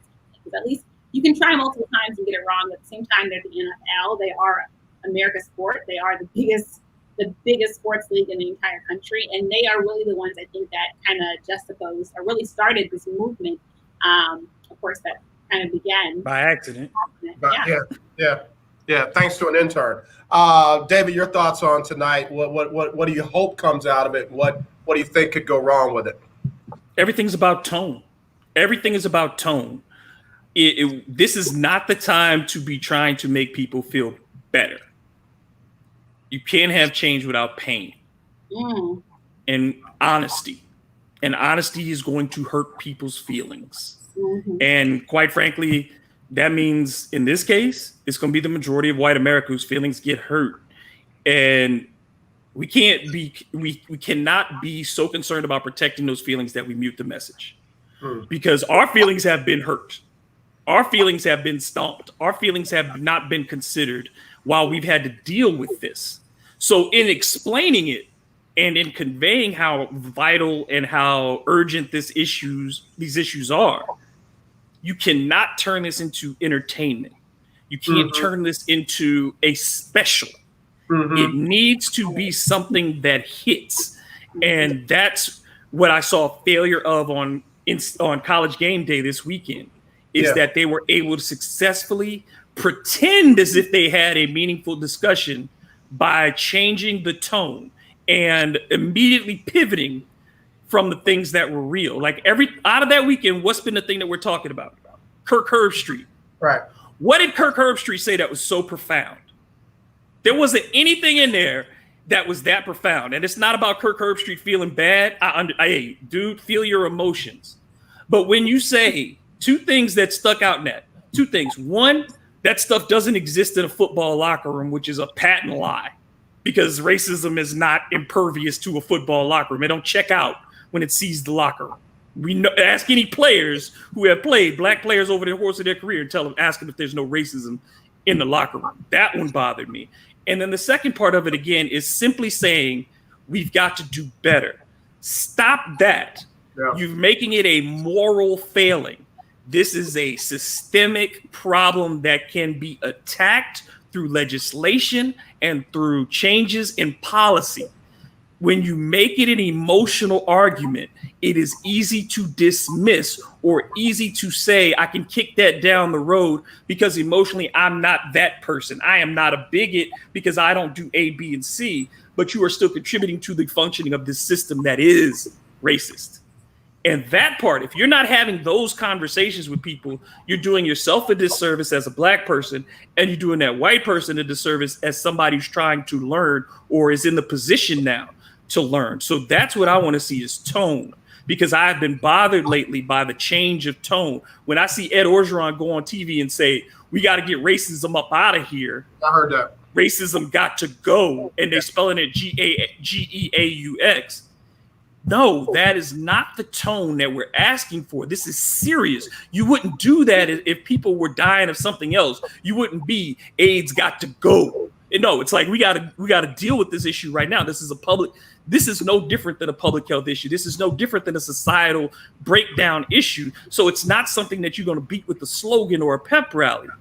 This requires pain. And if the coaches and the schools start doing that, then to me, it seems like we're going back to where we were in 2016, that once the movement is co-opted by business interests and the larger people in power, it's no longer a movement, it's a commodity. And that's where we're getting to if these leagues keep changing the tone. Yeah, okay, I got you. All right, y'all, I got to take my last break. We'll be right back with more of this right here on the lunch break on the legendary KYOK and the all-new 92.3 FM. It is a very interesting Winning Wednesday on the legendary KYOK. Tell you how you I'm going to have to get me a Kofi. Insurance I'm going to have to get me a Kofi for next time. So I can come in here. Affordable health insurance. Starting at guaranteed. Regardless of your medical condition, you can have guaranteed health insurance. I hope this doesn't affect y'all negatively coverage too. when y'all leave you here. owe it to yourself and your family. I don't mind stirring it up, right cutting it now up, and learn more. There are no deductible. Real. I think that's why we all get a lot. Contracts and coverage is guaranteed. Call National Health. And y'all keep it real. That's why I love y'all. Kelsey said, look, I can come one time a couple of months, but I can't come every week. I'm messing up my profile. Not even. Blame DC rent and bills. Look, I've had to work too many jobs trying to survive. You even know that you move up here, it's crazy. Hey, you know I'm not scared to work. You know, the more work I'm doing actually is the better for me, because it keeps me from getting bored. So I love work. And the more teams in the town, the better for me. Shoot, that's happiness. Everything for you, baby. And you know, I talk about anything, so that stuff doesn't bother me. Even when it's dead time, I find something to talk about. Yeah. The next time I have to be off, I'm gonna have them call both of y'all and somebody come in and run the board and let y'all just do the show. Let y'all do the show. No cost, which may I've done a remote before. I'll do it. I don't care. Kelsey gonna be all nice. Okay, well, AJ's not here. So what you talking about? And I'm like, David, you don't let her do it, David. Don't let her do it. I am not until people tell me not to do that. She gotta be Kelsey. I ain't never gonna change Kelsey, and I gotta be me, and you gotta be you. So that's why I went to read the hard way. Raven Rogers. I can't change. I'm too old now. I can't change. NCAA, three-time NCAA champ. If anything, I feel more free to be myself at this stage. Right here. You're listening to The Lunch Break with KYOK. All right, y'all. We're back here on the lunch break on the legendary KYOK and the all-new 92.3 FM. I'm AJ Jones. I got Kelsey Nicole Nelson, host of Listen In with K&N. I got David Grubb, host of Hard in the Paint. And, of course, it is our Winning Wednesday. And, man, Dr. Aki said Kelsey is a savage. That's not you, Kelsey. Ratchet. Did she just start quoting lyrics? No! I wanted to dance, and I stopped myself because we're on live stream. Oh, my gosh. Oh, my gosh. All right, listen, man. We got to get ready to wrap this up. But before we do, let's talk about the kickoff of the NFL football season tomorrow night, 7:20, all the way in Kansas City. It's the Texans, and you got a lot of folks, David, you know, your favorite best friend in the whole wide world here, keep seeming to think that it's going to be an ugly game because they didn't have preseason. And I'm like, we've all been doing this enough that we know that preseason games, first of all, most of the starters don't play long in those games. Second of all, they do a lot of the game scenarios in practice. So should preseason make the game better or lack of preseason make the game sloppier? What are you going to expect tomorrow at 7:20 KC and the Texans? Who, me? Yeah, you. Oh, okay. I think it's going to be a bad game because the Texans are playing. I don't, and I'm not saying that I'm just the talent. We saw what happened the last time they were on the field with Kansas City, right? We saw what happened. Yeah. Are they better than that team this year? Bill O'Brien better than that team. Bill O'Brien said because they traded away Jadeveon Clowney and DeAndre Hopkins, who, by the way, became the highest paid non-quarterback in NFL history, signing a 2-year, $54.5 million deal, 42 and change of that guaranteed. So, and the Texans didn't even get a first-round pick back from him in the trade. But anyway, Bill said that we're going to be better because they traded them guys away. Okay. All right. All I know is Kansas City continuity to me is going to be the thing in the early part of the season to watch. The teams that brought back most of their players from a season ago, particularly the good teams. So you look at the teams that Kansas City brought back its offense. And what they add to it is Clyde Edwards-Helaire, who's a rookie who sees the starting tailback job from guys who started in the Super Bowl, like Darrell Williams, who had a great Super Bowl game for them. Now you put Clyde Edwards-Helaire back there with what else they have. You sign Kelsey, he's secure. Your wide receivers are good. Tyreek Hill is all right. I think that the Chiefs are going to come in and that defense is solid. They re-signed everybody there too. The Texans are still trying to figure out who they are this year. I think Kansas City has all the advantage. Being at home, the continuity, the confidence. The only thing you can hope is that the tackling is really bad. That's what you're looking for maybe, is that teams are not ready to tackle yet.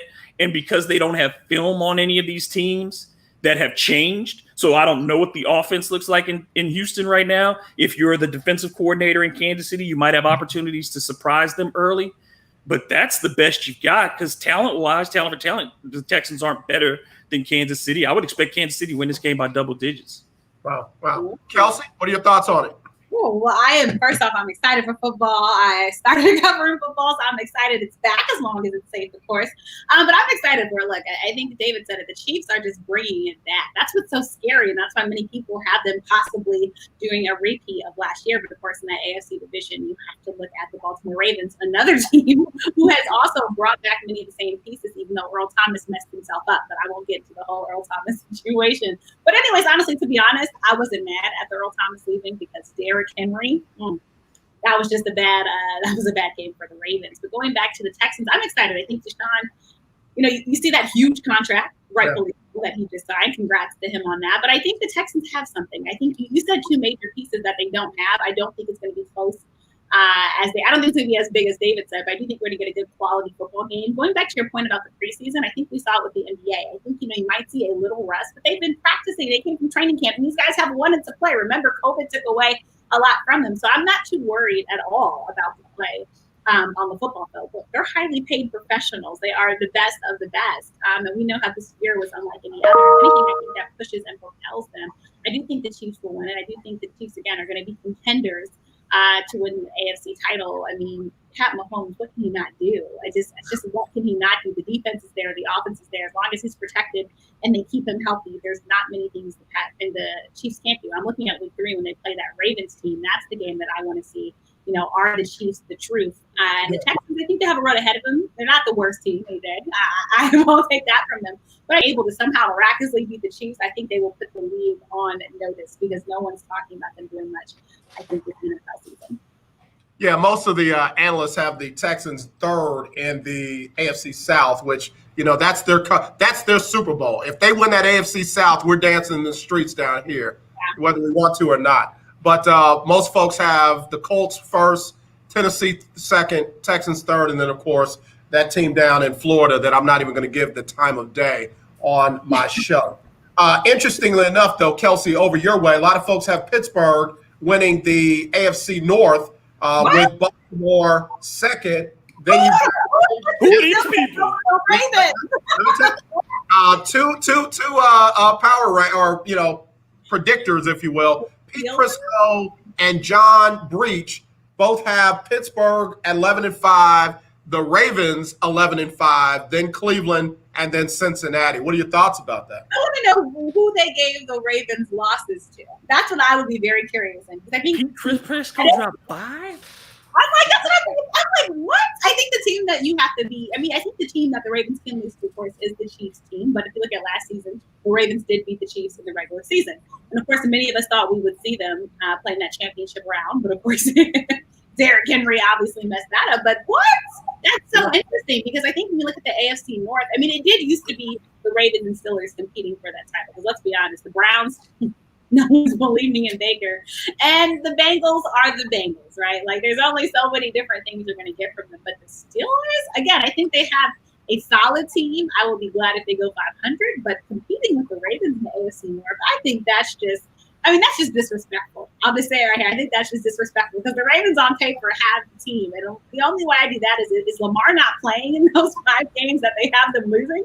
Did he get the defense? What happened? Like, did all the team go down? Like, I have a lot of questions. Yeah, because they added so much. Patrick Queen comes in and he's going to be a starter for them at linebacker. Dobbins. Did you see their draft class too? That's why I'm like, come on. Yeah, Dobbins is going to. Dobbins and Ingram together.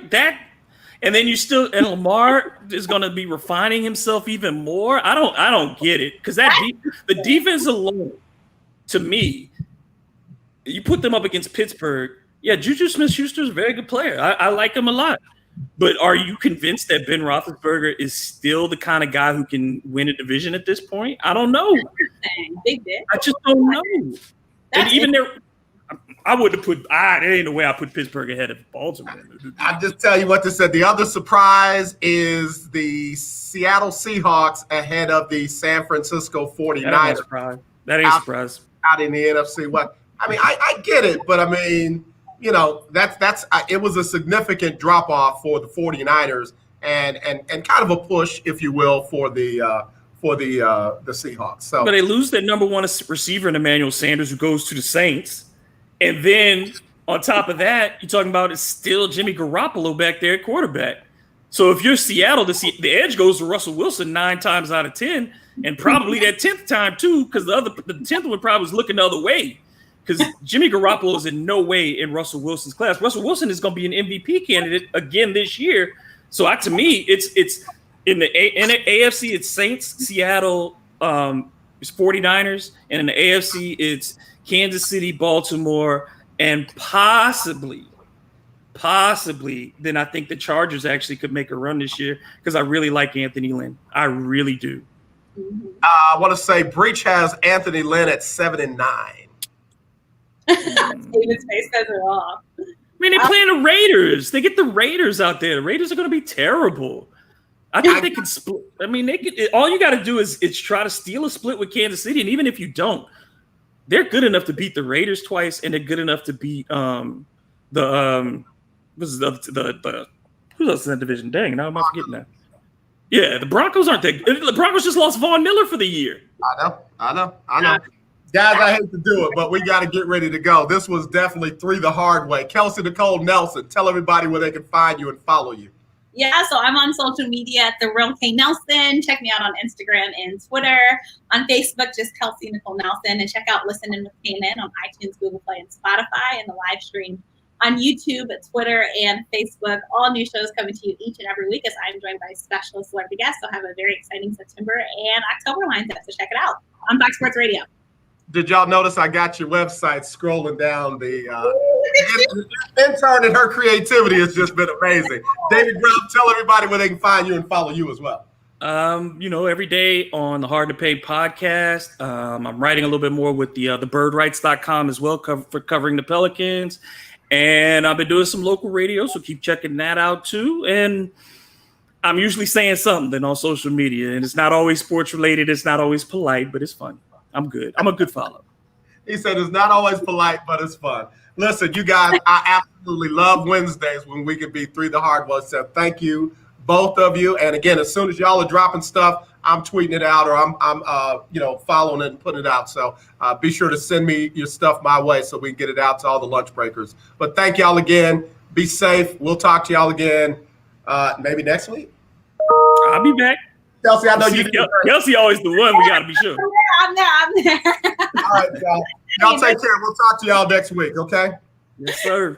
Thanks, All guys. right, y'all. We got to get ready to go. Again, David and Kelsey, great job today. We'll get real quick. I was gonna try and get Sybil Wilkes in, but can't do it. We'll go ahead and start off with Donnie McClurkin and the Donnie McClurkin Show. As always, let's not be divided. Let's be united. I love you. There's nothing you can do about it. Lord say the same. We will see you tomorrow. The legendary 1140 AM KYOK Conroe and 92.3 FM K222CX Houston. Are you ready? All right, y'all. Hey, I know we talked about a lot of stuff today, but I want y'all to know that I just really value those two beyond measure. And then, like I said, when you throw in Valencia King and Vashti Hurt, Renee P. Washington, some of the other ones out there, man, I really do. I thank God for the connections that I have. So for all you guys who are wanting to be a part of the lunch break, keeping up with the Joneses Pick'em Challenge, I will definitely hit that tomorrow.